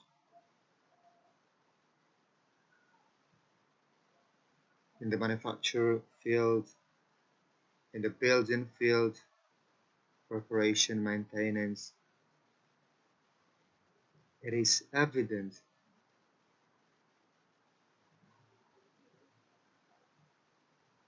that there is not much issue on how to implement circular economy. Which are the significant elements? Community directives are also important. The framework that we can see here is that it was also signaled and reported how to make it possible for the regulatory framework to sustain a shift from control to incentivization and of activation on the market of secondary materials, raw secondary materials, greater flexibility of the regulatory framework, the ability to plan the regional plan, and also the topic related to the public field.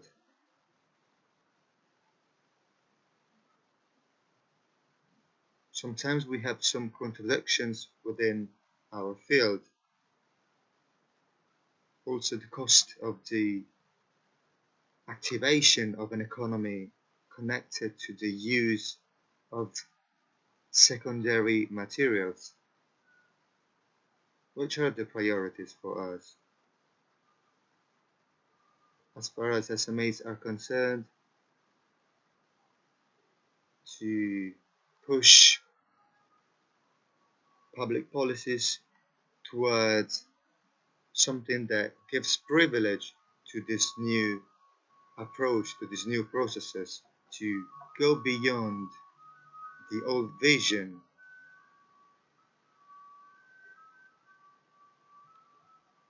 Within this process, it is fundamental not to create dysfunctional impairments within the firms. Otherwise, this might have counterproductive effects. It is also important to sustain and to boost with initiatives that support the starting part in the market on behalf of the small companies.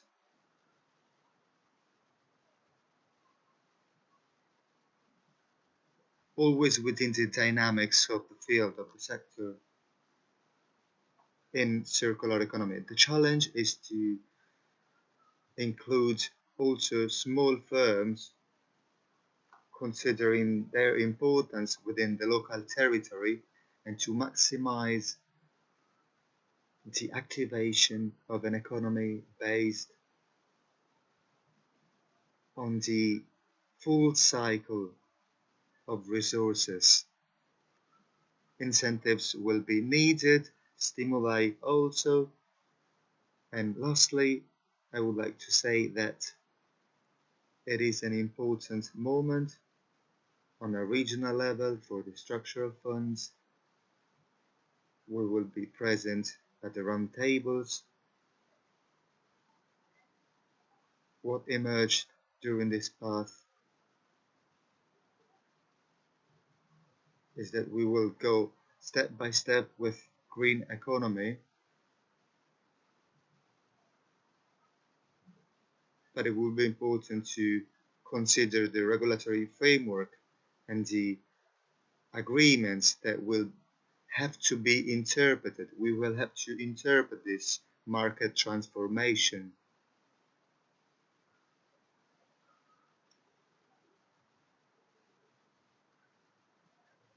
These changes need to be also sustained within the consumer systems. In the light of these considerations, we are open to collaborate and to cooperate on each level to contribute in a significant way in the spread of an important economy based on rationality and good use of resources. Thank you. Thank you, Sergio Sept, for your interesting contribution.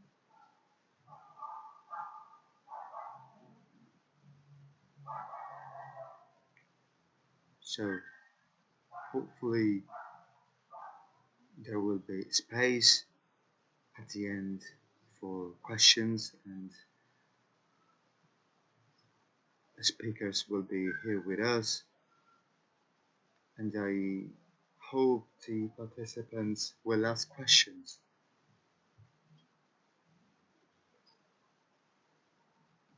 To be posed to the speakers, but I would like to take advantage of my role as a moderator to pose a question myself that maybe might seem a bit off topic, but since the last speaker is from Confartigianato, there was an interesting initiative they launched 2-3 years ago on the issue of abandoned warehouse.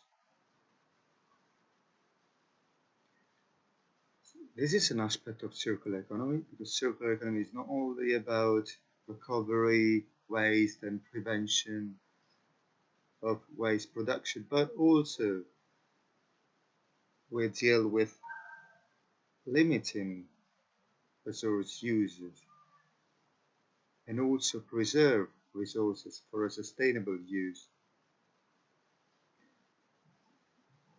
It was a very interesting initiative because it presented a very relevant issue, because firms nowadays still find it easier to use new areas rather than recovery old areas that haven't been used for 2-3 years, some years. Also due to an economic reason. And this is the issue of the relationship between the regulatory framework, the conditions that the entrepreneurs have to deal with in both cases. So building something new or recovering something old. But this is a problem that, generally speaking, has to do with the building sector. And these challenges are always tougher, more and more. And if Confindustria, like Confartigianato, wanted to do something in this field, it should be a responsibility from all of us, SMEs and all of us. It should be under the attention of the whole sector. How did this initiative end up? Do you want to do something more in this regard for this particular aspect?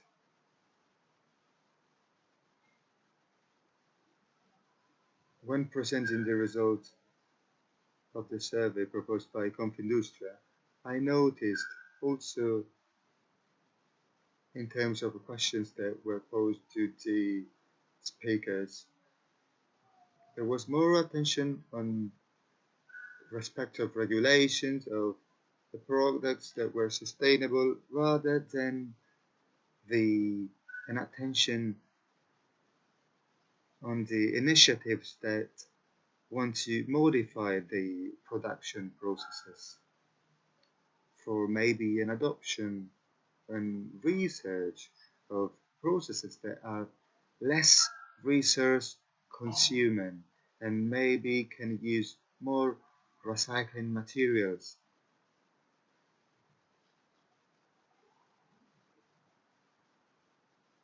This specific issue of reutilization of old structures is definitely one of the points that we should consider if we really want to push ourselves towards something new and make steps forward in terms of circular economy.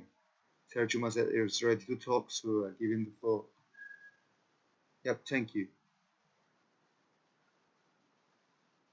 This is a very interesting topic. We already worked on this topic, the land consumption connected to circular economy. But let's talk about the resources.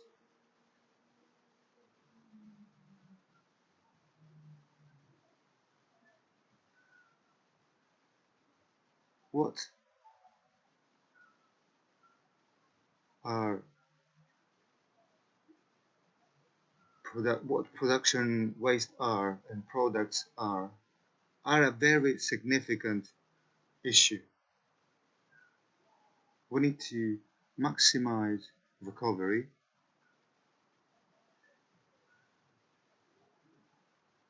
which has to do the renovation of the cycle and also the cycle of demolition of structures. Now, hopefully the approach to optimize and to maximize is to be projected into the construction modalities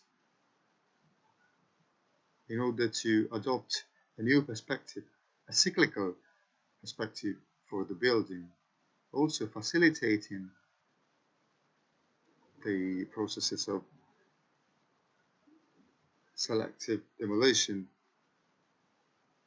This has to do with the issue of reutilization, and we are fully engaged in our sector to make it possible to change this approach and also change the use of materials, the construction modalities finalized to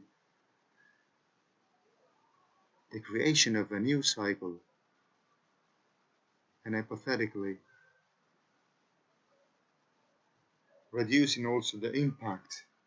We think that this is an important direction.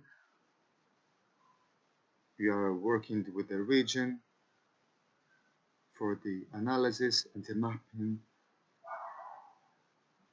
for a positive budget for the use of the territory resources, which will have to be managed in the future. Good morning everyone. Thank you for your invitation. As required by the organization, I will switch to English. So good morning everybody, and thank you very much for this invitation to Climate Kick that I'm pleased to represent in this presentation. What I will try to do in my presentation is to give you an overview on how and why, how we work on circular economy from a climate perspective, and what we are trying to do as an organization to really make the necessary, in our view, changes when it comes to our consumption and production patterns. I am innovation manager in Climate Kick in Italy, and Climate Kick is a knowledge and innovation community established by the European Institute for the Innovation and Technology, and is the oldest of many other KICs. And over the years, our partnership has been growing. I think the most interesting aspect of this partnership is that we work with many sectors and many different actors, from big industries to very small startup and enterprises, as well as public authorities and research and academia organizations. What we do is basically we try to address climate change working on many different systems, from land use to cities to industry and also finance systems. And in our 10, almost 11 years of life, we have been basically supporting startups, education pathways, and innovation projects.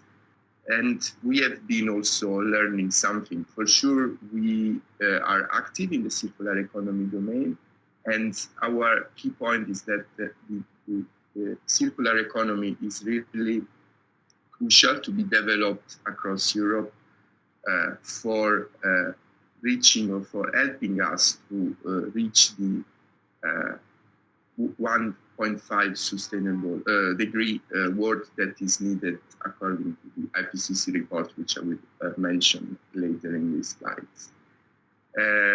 Here I'm trying to showcase some projects on circular economy, just to give you a quick overview on the wideness and breadth of our work on circular economy. And the projects you will see passing through these slides are not exhaustive. There is many others, but these are the ones that are perhaps more interesting to show in this conference. And of course, this and also in relation to Italy, where I'm located. This is a a short description of a project where we are trying to, our partners are trying to produce solid bioplastic from sludges in Emilia-Romagna.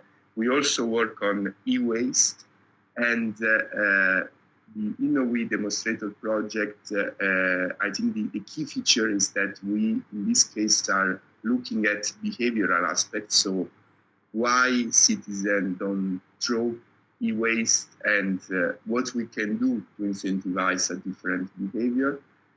We work also with in other fundings, that the ones that are given to Climate Kick by the EIT, and with partners. And Cicerone is an Horizon project looking at how we can build circular economy platform for program owners, and is very much focused on stakeholder engagement. Another example of non-climate kick projects, it's Scalar, where we look at policy recommendation, and we try to bring together stakeholders from industry and policy making sphere. And this short overview of projects is bringing me to first key aspect of our work, that in and learning. We have been investing a lot in technology development for circular economy, but as you also discussed earlier, the technology development is not enough alone to make this change, and we really need to try to work to addressing many levels of change, policy, behavior, citizen participation, and also developing new business models, and understanding, I would say, also specific and geographical needs or opportunities in specific territories. What we also have been working on recently in the last year or two as an organization was to change our way of addressing innovation, for the simple fact that we really needed to speed up on innovation for addressing climate change adaptation and mitigation, for the reasons you know. And we live the climate crisis exactly like a huge crisis that will be coming, perhaps hitting very strongly after the COVID outbreak that we have been experiencing. And as the IPCC report is telling us, we really need to do something we have never been doing before, and we perhaps do not know exactly what is needed to be done, because we have a lot of activities and initiatives, but we do not really have yet examples of 1.5 compatible world or regions or industries. And so what we are trying to do since a year or more, or a little more, is to deploy a new model of innovation that is really systemic and is really looking at multiple value chains, opportunities, actors, and levels of change. What we are trying to do, basically, is to move from a model of innovation based on supporting and financing good, often projects, and trying to then connect those in our portfolio of innovation into a model where we first look at the field we want to transform, and afterwards we develop together with who can scale this innovation, the innovation actions and monitoring processes for this innovation. And this is not a simple shift, because it's we need also the right mindset to deploy this type of innovation. Who has been experiencing Climate Kick presentation in the last year probably has heard of our work with also governments and public authorities. And we started to deploy a new program called Deep Demonstrations, and I'm making a few examples here, so I will not go very much in details. In Slovenia, we are working with the government on circular economy. We are not alone. I think that's perhaps the strength of Climate Kick, that we are fully aware that alone we won't really be doing much. And across the partnership working in Slovenia with us, there is also the colleagues of EIT Raw Materials, and I know that some colleagues will talk after my intervention, and other organizations that want to basically transform a vision that we have been building together with the government of Slovenia to a set of actions and initiatives that can make this transformation happen and make of the country a circular nation as it's in their vision. Also, what we started to do a year ago was to bring into the climate innovation domain consideration around climate and social justice. Probably a year ago, I would have needed to explain why it's important to work on a just transition. But after the communication of the new European Commission, this has become quite mainstream today. What we need to take into consideration, especially in heavy industrial regions, coal, lignite regions, is that the transition will be affecting many, often working class, and we need to understand how we can make this transition fair and acceptable, and we do not need to live anymore in the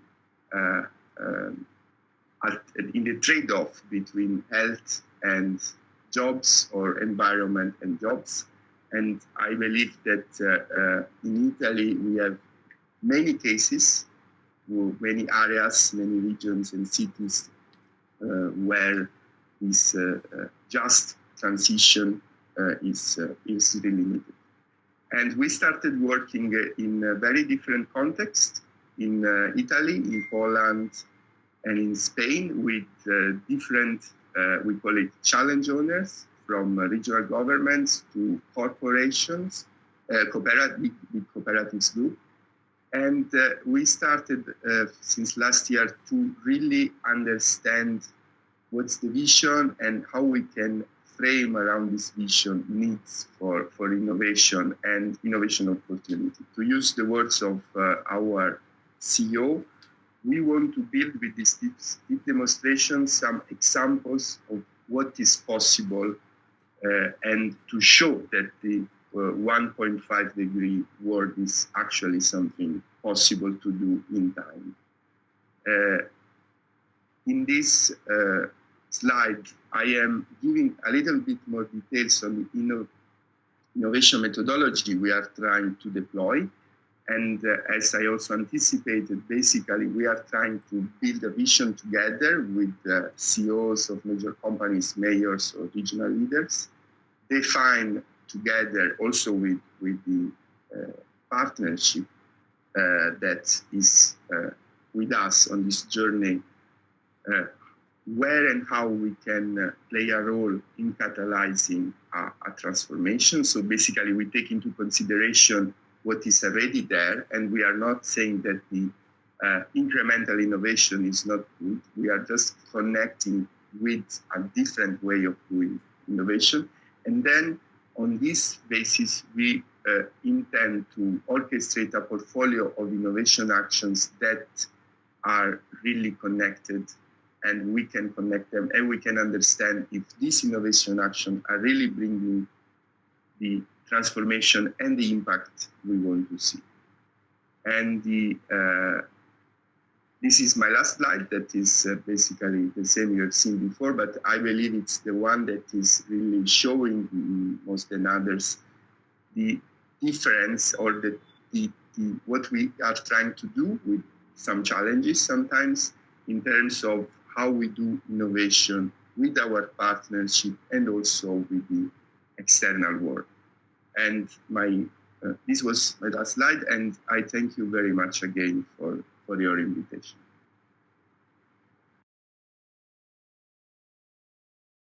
Thank you, Dr. Martire. He gave us an overview about circular economy. He underlined how circular economy is very important for climate change as well. Now we can move on, and I leave the floor to our engineer Emanuela Pettinao of the Foundation Sustainable Development that has been working for years on sustainable development and circular economy and publishes a yearly report that is very interesting about the development of circular economy in Italy. You have the floor. Good morning. Thank you.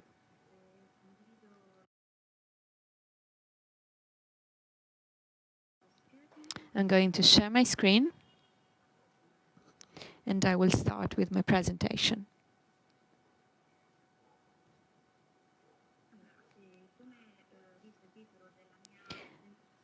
Okay, so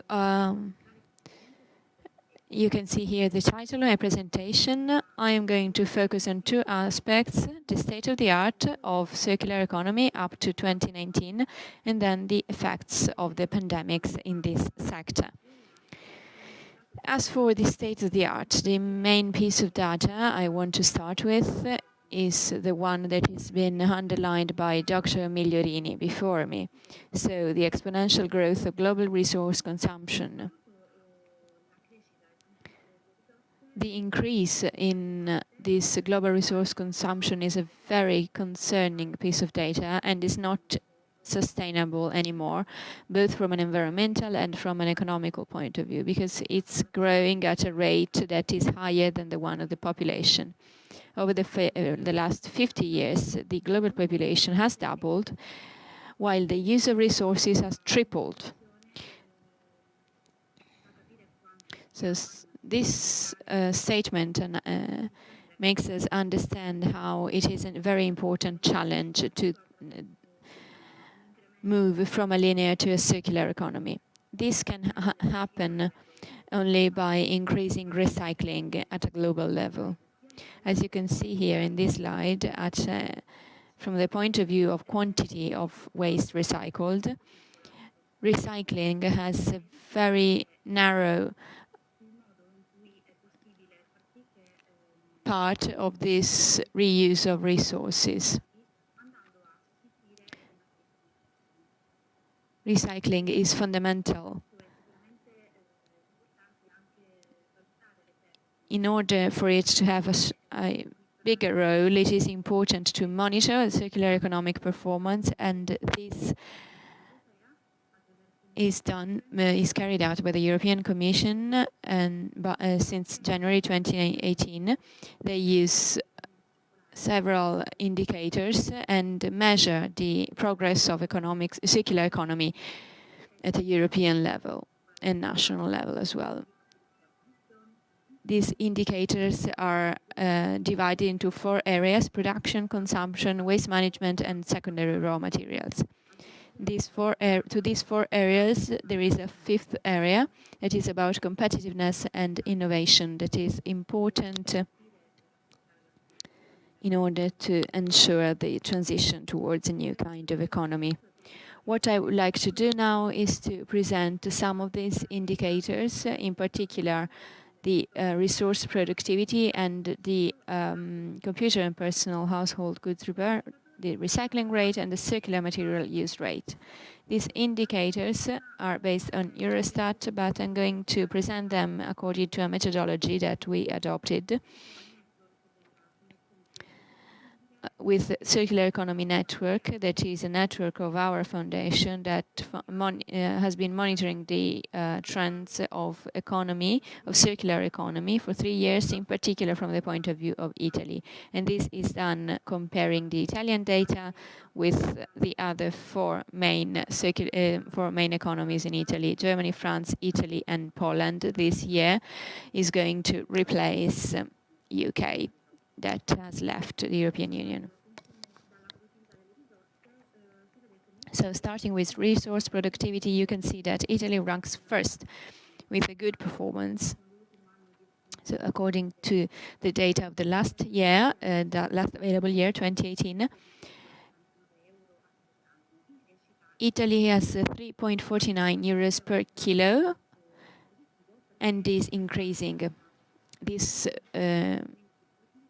improves every year and has an average increase of productivity of 41%. The sector of repair, Italy ranks 5th, so last, in terms of full-time equivalent unit, sorry. In this, Italy has room for improvement, and Italy has a distribution of this repair that is not the same in all over Italy. But this compared to with the data of France and Germany, this makes us understand there is a strong potential in this sector. And then we have Italy ranking first in terms of recycling rate of all waste, excluding mineral waste. In this case, this is a very good piece of data. We have a 68% of waste that is recycled in 2016 and ranks first among these 5 economies, and is also above the European piece of data that is 57%. This in general, Italy has a very good performance also compared with all other countries because it ranks 3rd among the 27 countries after Belgium. What is important here is to increase circular material use in the productive cycles, and this can be monitored with the circular material use rate that is defined by Eurostat as the ratio of the amount of waste recycled in domestic recovery plants to the overall material use. So it's the sum of domestic material consumption and waste recycled. According to this definition, Italy ranks 2nd after France, and in 2017 has achieved the 17.7%. This is a positive piece of data. It is above the European average, that is 11.7%. But also in this case, Italy has room for improvement, especially because there is a need to make our economy really circular. So we have to reduce the consumption of virgin raw materials and to recycle raw materials and to use them in the productive cycles. Now, moving on to the effect that the pandemics had on a circular economy, I would like to start with some data. In particular, in the first quarter of 2020, Sept has seen a progressive reduction in overall consumption of 4% compared to the same period of the previous year. Some kinds of consumption increased, though, in particular food and online commerce. The number of online consumers has actually tripled during lockdown. But the pandemic has had a very strong impact also in the food sector. Even if FAO states that the agricultural and food sector is more resilient to the effects of the pandemics compared to other sectors. Now, moving on to waste management, this sector has been influenced by pandemics in an indirect and direct way. During the lockdown, the municipal waste production has seen a reduction of 10-14%, and Istat estimated that this reduction will lead to a general municipal waste reduction of 5%. Some waste have increased with consumption, so in particular we're talking about household waste and organic waste.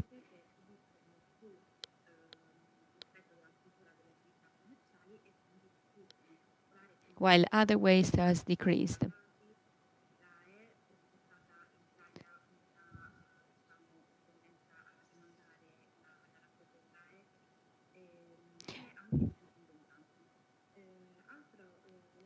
Another important element is the stopping of municipal waste exports during lockdown.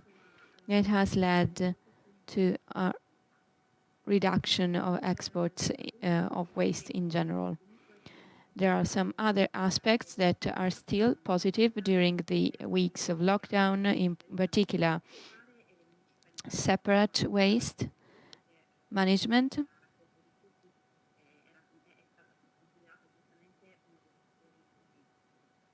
Because of course the separate waste management has been considered a strategic sector.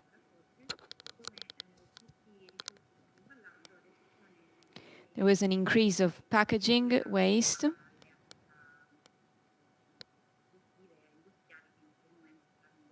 Except for wood that is more connected to industrial activity that at the time was stopped. There were difficulties in selling secondary raw materials obtained from waste recycling during the lockdown, during the shutdown of industries and the activities that use them. This led to creating stockings of these secondary raw materials that are still there in part in Italy. We also have to say that the Italian waste sector is going through a very complex period due to some critical issues. Some of them are very old, some of them are more recent. In particular, there are some categories of waste that need new plants, especially because in Italy there is a very poor plant capacity for some types of waste. And then we should block the waste imports from China. And then there are also difficulties and delays for the new authorization and for renewals of waste recycling activities that require the end waste qualification to create sellable products. Now, looking at circular economy in general, we can say that the pandemics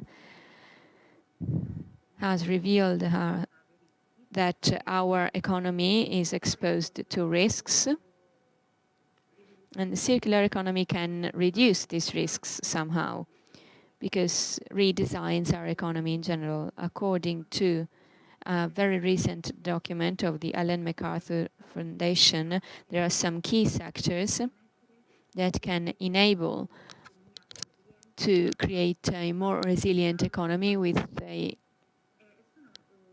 lowest environmental impact. And these are some key sectors that are somehow similar to the ones that Dr. Migliorini presented before me. These sectors are the sector of construction and building, mobility, plastic packaging, food sector, and fashion. In particular, as for the sector of built environment, circular economy can enable to have healthier buildings, safer and more livable, with that can enable savings. And this can help achieving climate targets. So according to the MacArthur Foundation, there are some opportunities that must be used, in particular improving buildings. So before creating new buildings, it is important to use old buildings and upgrade them. And then there is another sector where there are very good investment opportunities,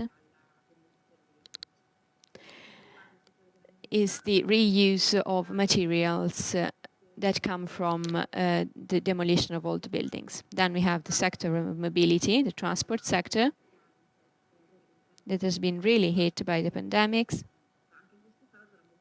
In this case, mobility is key also to achieve the climate targets. The two main areas of intervention are multimodal mobility infrastructure and the infrastructure then that enable the repairing and refurbishment. As for plastic packaging, in circular economy, we have big advantages in this sector because it enables us to create packagings that allow us to save in terms of costs, and these packagings can also lead to a reduction of waste and a reduction of pollution. The activities in which we should invest, according to the Ellen MacArthur Foundation, are the innovative reuse business models for plastic packaging and the infrastructures of collection, sorting, and recycling. As for the sector, the food sector, we should invest on regenerative agriculture and the increasing infrastructures that enable byproduct collection, redistribution, and valorization of food waste. And then finally, we have the sector of fashion, so textiles. There can be huge advantages with circular economy because it can guarantee, it can enable us to create clothes that can be reused more than once, healthier, and reuse raw materials and make them recyclable.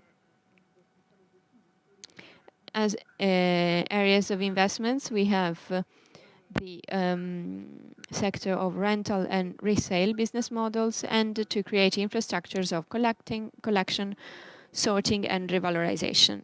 This was my last slide, so I have concluded, and I thank you for your attention. Thank you, Emanuela, for your intervention. You highlighted many interesting aspects, and in particular the interconnection among several sectors in circular economy. Now I leave the floor to Pierluigi Franceschini. He is going to talk about this topic of the dependence of raw materials and the use of raw materials and the importance of circular economy in this sector. Thank you. Good morning, everyone. I hope you can hear me. Thank you for your invitation to the organizers, to ETRA and the Churchill project. I'm going to switch now to English, and I will share my presentation. I hope you can view the screen now. In this presentation, I will basically cover the interplay between circular economy and the dependency from primary resources and raw materials, which is an issue for Europe, and especially now in a global scenario where basically there is a growing demand of specific metals and minerals, which is connected to the transition to the green economy. So very quickly, I'm going to explain the organization I work for. EIT Raw Materials is a KIC, Knowledge Innovation Community, very similar to the organization that was presented previously, Climate Kick. We are a big partnership comprising industries, research centers, and universities, working on innovation and education for the raw materials value chain. We are funded by the European Institute of Innovation and Technology, which is a body of the EU in Budapest. I am the director of the southern branch of this organization, and we oversee a partnership of about 30-40 organizations in Italy, but also in Spain. So this is the group of people. I am the one top left. What we do is try to animate the community, help our partners with projects, and scout for new startups. The activities of EIT Raw Materials can be classified into 3 big pillars: education, acceleration, and ecosystem. In education, we cover from higher education, professional education, and also outreach to the public. The acceleration activities are taking most of our budget, and they involve upscaling projects, so upscaling of new technology, which is typically done by small consortia, and also we scout for startups to try to support them and to grow.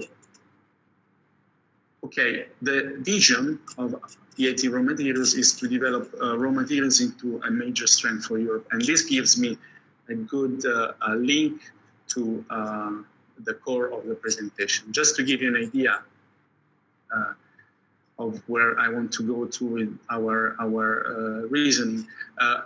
On top of this very nice picture, so here on top of these wind turbines, there are typically magnets, okay, because there is a motor and you need a magnet for this kind of big devices. And a 6 megawatt wind turbine contains 3 tons, so 3,000 kilos of an alloy, so composition of materials containing iron, neodymium, and boron. Okay, so these 3 elements. Neodymium is perhaps the less known to the typical public, but is a very important metal. Is classified technically as a rare earth, and it is an example of a metal that we completely import from China currently. Okay, so we have similar examples for many other metals and minerals that are needed to transition to the green economy. So if you want to build more photovoltaic panels, if you want to build more wind turbines because you want to have more renewable energy, you need more of these minerals and metals, for example, metals like lithium for the batteries, for the storage systems, or cobalt, again, for storage systems.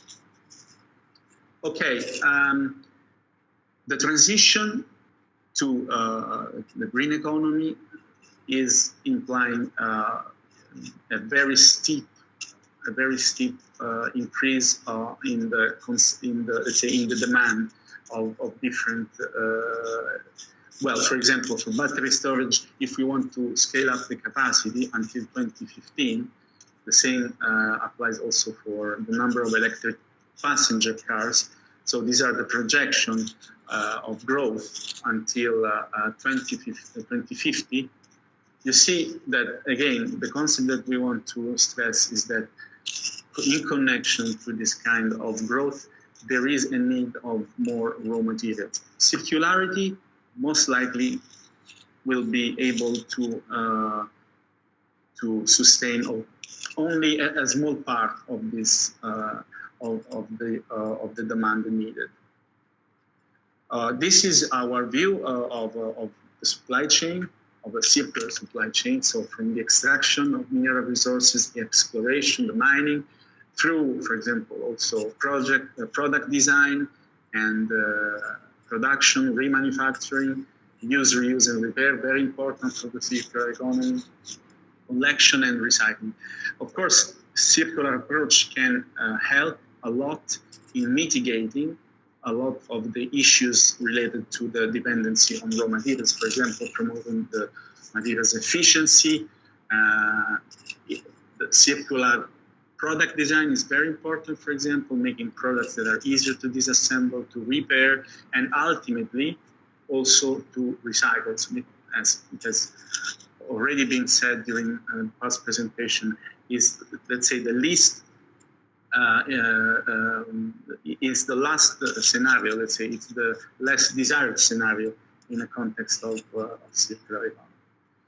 Again, here some example of the expected demand growth of several metals that are needed for the electrification of electric vehicles. You can see, so again, lithium hydroxide, lithium, nickel, rare earth oxides, cobalt, etc.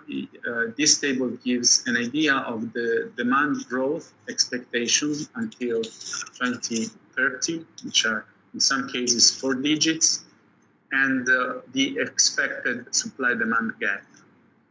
You can see in this column, import reliance, that currently we are, in some cases, exclusively importing these materials. So we are 100% dependent on imports, as for the case of rare earth oxides. But also for less exotic metals like aluminum, we can see that aluminum is very important because, for example, in some cases, the materials that we want to use to replace plastics in packaging, for example, the increase in demand of aluminum until 2030 will be most likely very difficult to meet only with recycling.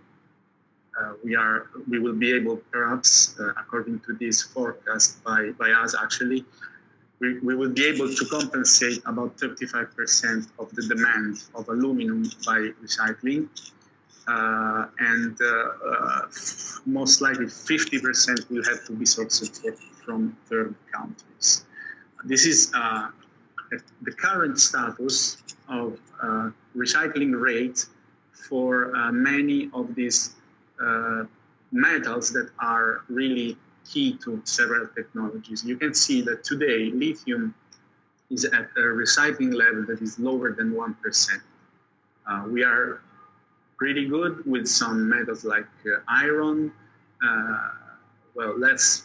on between 10 and 25% regarding aluminum, but you can see on the bottom here, there are all the rare earths that are really key to, for example, wind turbines, but also to digitalization. So these are used a lot in computers. And if digitalization is really at the core of the long-term strategies of Europe, these are the metals that we will need. And we can see that we are, the recycling rate now of these metals is very low. So this is something that needs to be increasing. The European Commission every year, every like 2 to 3 years, issues a new list of so-called critical raw materials that are materials that are classified as such on the basis of 2 indicators. One is the economic importance, and the other one is the supply risk, which gives an idea of the geopolitical risk associated with some of these materials. And the last, most updated list was released on the 3rd of September. And in association with this press release by Breton and Shevkovich on the 3rd of September, there was also an important announcement, which is the launch of European Raw Materials Alliance, so ERMA. You can see below on the left-hand side of the slide the logo. This is a very, very important initiative which will be built on a similar model, for example, of the Battery Alliance, and it will be officially launched on the 29th of September. And if you want to have more information, please get in touch with me. We are currently still getting an endorsement letter for this alliance. So let me conclude a little bit with a summary. To tackle these supply risks and criticalities, we need to work on different levels. So we have to address the whole value chain. This is our approach, the approach of ENG raw materials that we implement with our project. And of course, materials design, circular economy, and recycling are really important for this, but are not enough. And here on the left, on the right-hand side of the slide, you can see what kind of recommendation for mitigation we can put forward. So diversify raw material supply, boost recycling, especially for some critical metals that are really, we have sometimes in our house, the concept of urban mines now. It's very attractive to extract these materials, increase materials efficiency and circular thinking, but also make use of EU's, so the European mineral reserves by promoting a sustainable exploration and mining. I think it would be very difficult to go ahead without this if we want to transition to the green economy. And let me conclude with the last slide. Allow me to do a little bit of advertisement. On the 29th and 30th of September, we are holding our Raw Materials Summit, an online virtual conference where all these topics will be thoroughly discussed. It's a 2-day program, and during the summit also the launch of the European Raw Materials Alliance will be deployed. So you can see a screenshot here of the presentation. Here there is a link to register. We also have for Church 2020 stakeholders a discount rate because, well, it's a paying conference, but really not a very big fee. So this is all for my presentation. Thank you very much for your attention.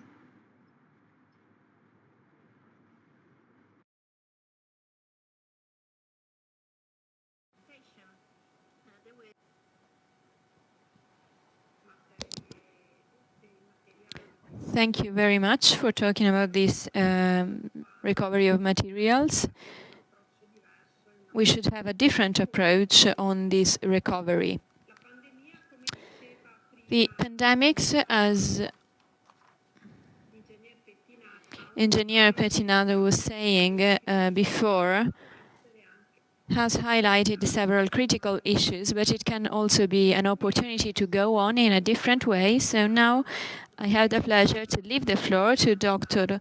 Valentina De Marchi from University of Padua.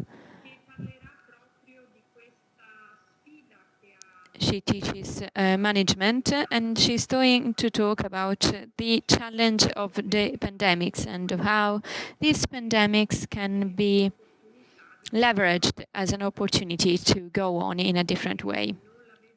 So again, thank you for the invitation. My name is Valentina De Marchi. I'm Associate Professor of Management at the University of Padua. And today we're trying to bring into this very interesting discussion the point of view of manufacturing companies that may apply circular economy materials to improve their processes and their products. So leveraging on what Dr. Pettinado said before, looking at that big opportunity that possibly we're still missing, we're not fulfilling yet, of companies that may transform their traditional activities toward the circular economy. And I will try to do it by posing it within the COVID context. I mean, what we know is that COVID, we learned it, has impacted in a very stark ways in many industries. In differentiated ways in different industries, but we discuss even today, listening to the several presentations, there was heavy impacts on companies, especially taking that perspective, that had to adapt their products, their processes, that had to modify their whole business model, to think about different distributional systems, and even to change their supply chain projects and supply chain activities. So in the context of COVID, firms have been heavily impacted.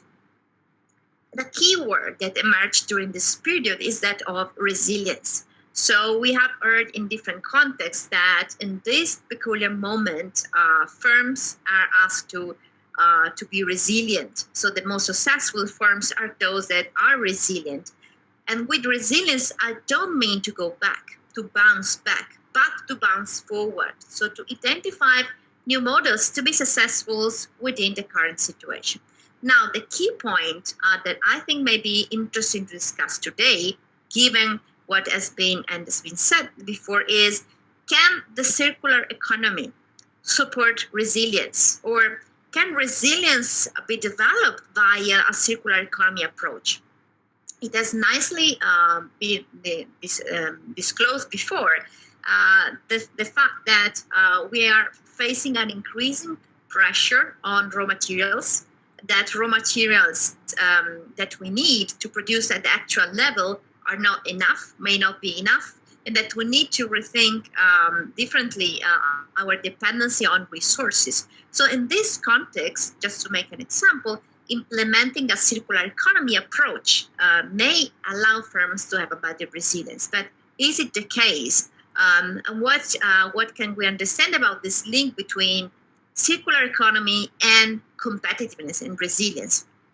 Well, of course, it's impossible to say what the impacts will be of COVID in terms of circular economy and competitiveness, because it's still too early to discuss about anything like that. But we could look back at what we learned before COVID, and we can look at what are the let's say trends that we see going on, and based on this, making some reflection. So what we learned regarding the impact of circular economy on firms that are approaching them, looking at those firms before COVID occurred, is that several benefits may be achieved by companies that implement circular economy and sustainability. Here I'm just showing very briefly some results of a survey that we implemented targeting firms that have been receiving a prize for their circular economy effort. So talking to the circular economy giants, firms that are producing, let's say, in the furniture industry, in the electronic industry, in the textile and apparel industry, that have been implementing circular economy practices at a very high level. And they reported that indeed, they achieved several important economic benefits out of those investments, increasing their reputation, increasing the differentiation, being able to enter new markets, even improving the internal motivation and the culture of the company. So there is a link between implementation of circular economy practices and an increased performance. And this can also be seen in terms of new jobs created, as the majority of firms of those circular economy giants reported to us that indeed they experimented an increase of the employment following their investments in circularity. But we should also be aware that when a circular economy is implemented at the firm's level, trade-offs emerge. It's not everything easy, not just positive outcomes are coming out. And so trade-offs emerges as also, for example, Dr. Franceschini mentioned regarding rare arts. Those trade-offs are very often emerging when we're tackling sustainability. That is, for example, when we are aiming at introducing, right, a new energy, clean energy technologies, but then to do that, we need to extract raw materials that may have detrimental impacts on the places where they're extracted. Or when we are aiming at innovating products and processes, but at the same time we have to face budget constraints and limitations in what can be done because of the increasing costs of those type of activities. So it is important when we frame circular economy in a business perspective to be aware about trade-offs and tensions that emerge when firms are aiming to implement circularity.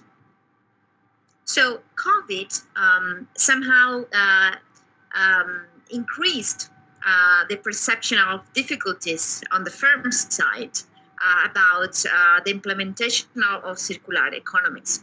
COVID may have exacerbated the difficulties that firms already reported regarding circular economy, but it may also provide us an example of how a crisis might impact and might be dealt with, which is actually what firms will have to deal anyway in the future. I very much like this cartoon because it shows off that this crisis may be just a small preliminary round, but climate change issues are going to be a much more impactful crisis. So what can we learn from this crisis to tackle the climate change crisis, and how the COVID can somehow have accelerated processes that might support firms to better embrace the circular economy?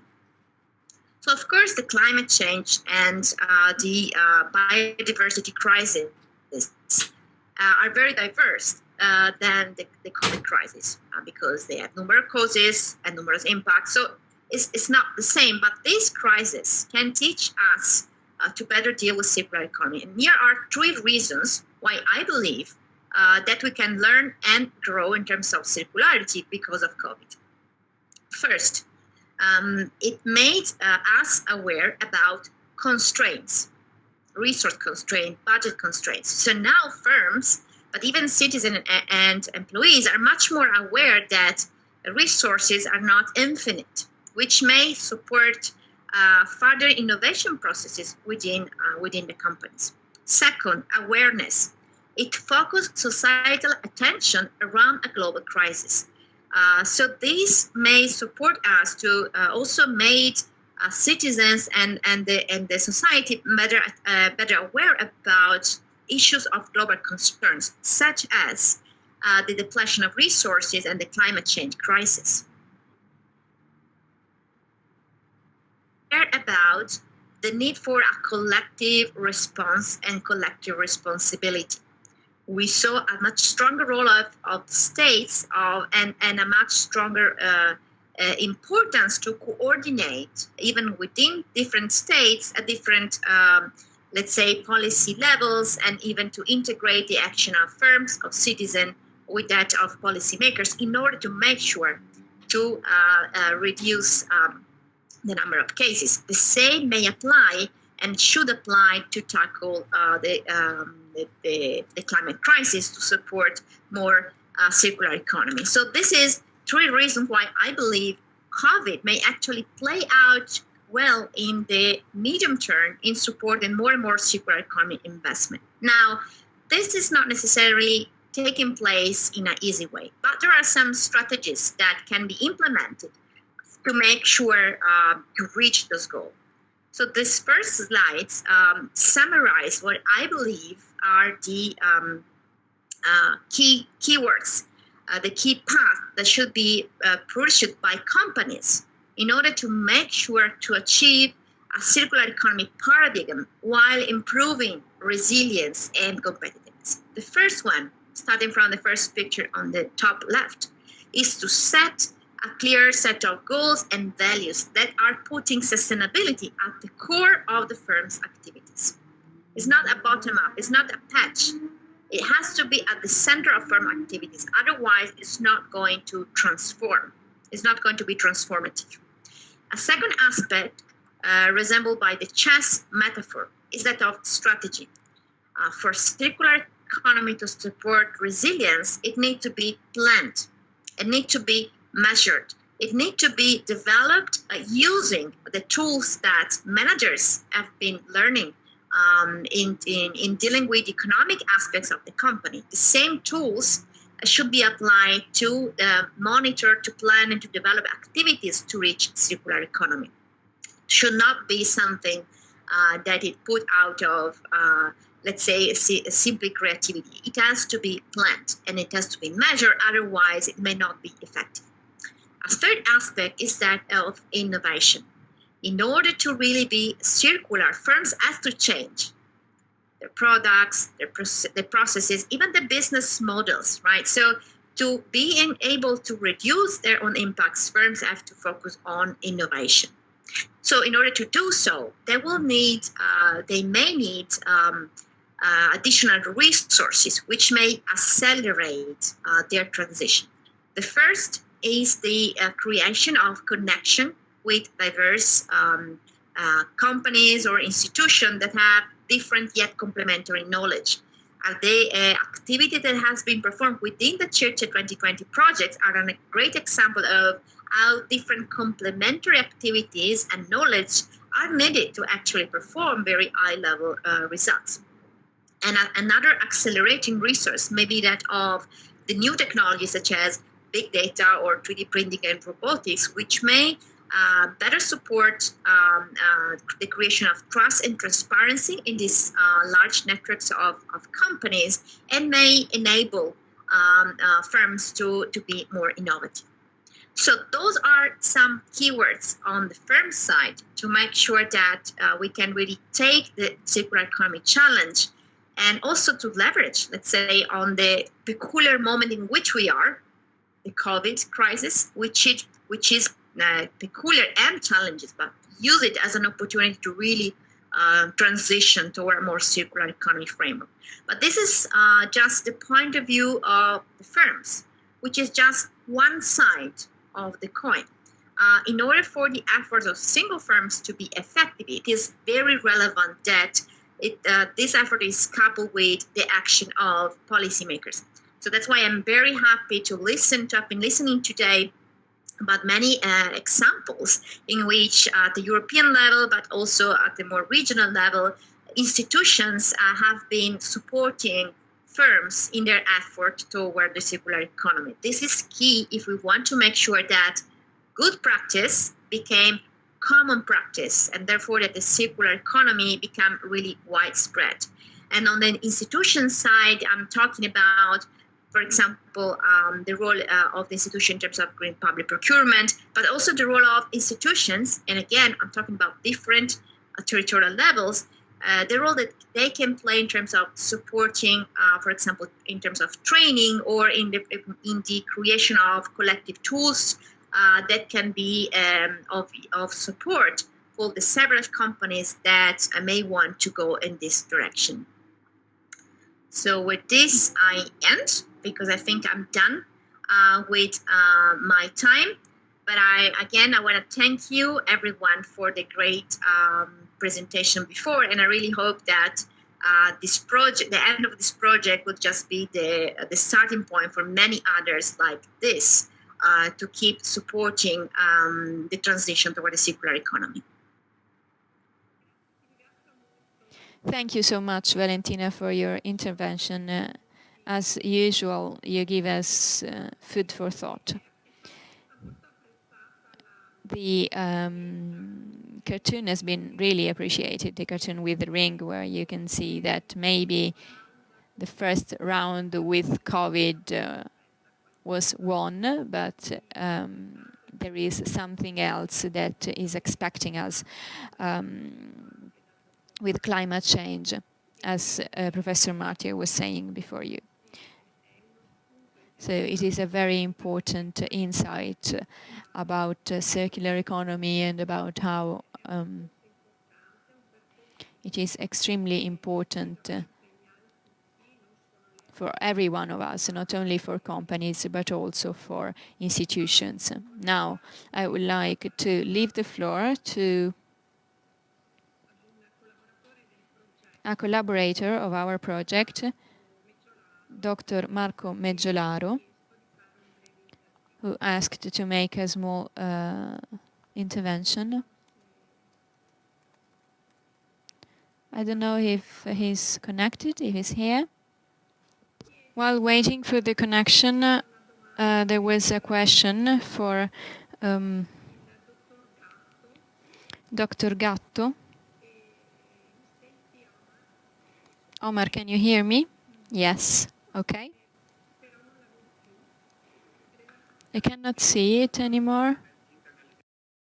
It was about the internalization of the externalities in our assessment on LCA and LCC. About LCC, we tried to take into account also the externalities. But there is a problem of methodology. We weren't able to find, I'm sorry, we weren't able to find methodologies with sufficient robustness, and so it was impossible to share with the other partner methodology with this kind of lack. About the LCA, the life cycle assessment, we applied differential criterion. It means we considered only what changed in consequence of the circular economy principle application. And in that case, we considered everything on the usual use of LCA, and we adapt also the PEF, the productive environmental footprint principles of the European Union. Okay, I hope. Thank you, Omar, for your answer. Now I will leave the floor to Dr. Marco Meggiolaro, who wanted to say something at the end of the day. Yes, thank you, Lorena. I think that you can listen to me now. Yes. Yes, super. Thank you. So, yeah, good morning, everyone. Well, being the coordinator of this project, I think that a short comment from my side is, let's say, due at this point.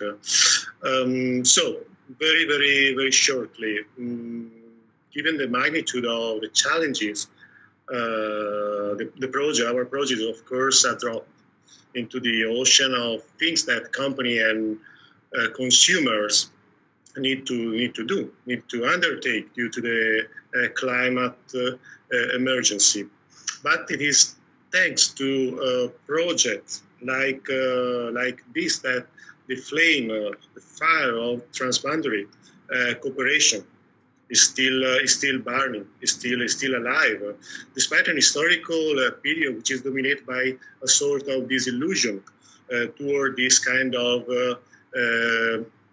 instrument and a general crisis of legitimization, joint vision of Europe, something that we can see, that's something that we can perceive over the recent years. So that's why I say that this is more than ever a successful and useful project, and this goes beyond the results and the pilot that we deliver throughout the project, and these business models that we activate, that we spark during CIRCE. So we got it after 3 years. After this pretty long journey, we got it, and we got it thanks to the huge professional, creative, and I would say enthusiastic work of all partners. This is something that is not usual to keep on for such a long time, but we did it. And we did it. We work with passion, and this made all the difference. For this reason, my personal wish to the partners is to make a circular use. So apologize me for this word gaming, but to make a circular use of the experience that we collect, that we achieve in the project, and reintroduce such experience, the CIRCE lesson learned, into the daily business. So it's let's say a very unusual way to conclude the project. But nevertheless, I would really thanks all partners, all performers, all stakeholders, all consultants that took part in this 3-year life of the project for this great journey. And really hope to keep on together in the next future. Thank you, Marco. There was another question for Dr. Toschi. I don't know if he's still connected. If he's connected, can he just say something or? No, well, we are going to answer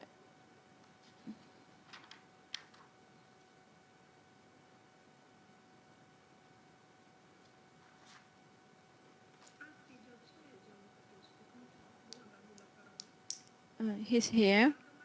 Okay, so the question is about the relation between agriculture and food industry. A participant was asking what are the initiatives of, or if there are initiatives of Confindustria that, especially for the topic of the supply chain, somehow involve agriculture as well. Dr. Toschi, if you heard us, can you give us an answer? Only on the chat.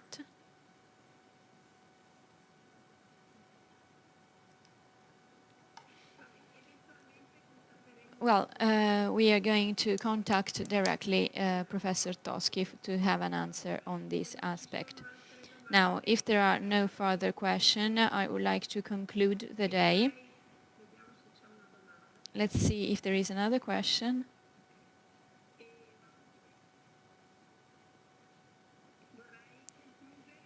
No? Okay, I would like to, first of all, to thank all our speakers who gave us some very important insights for the future.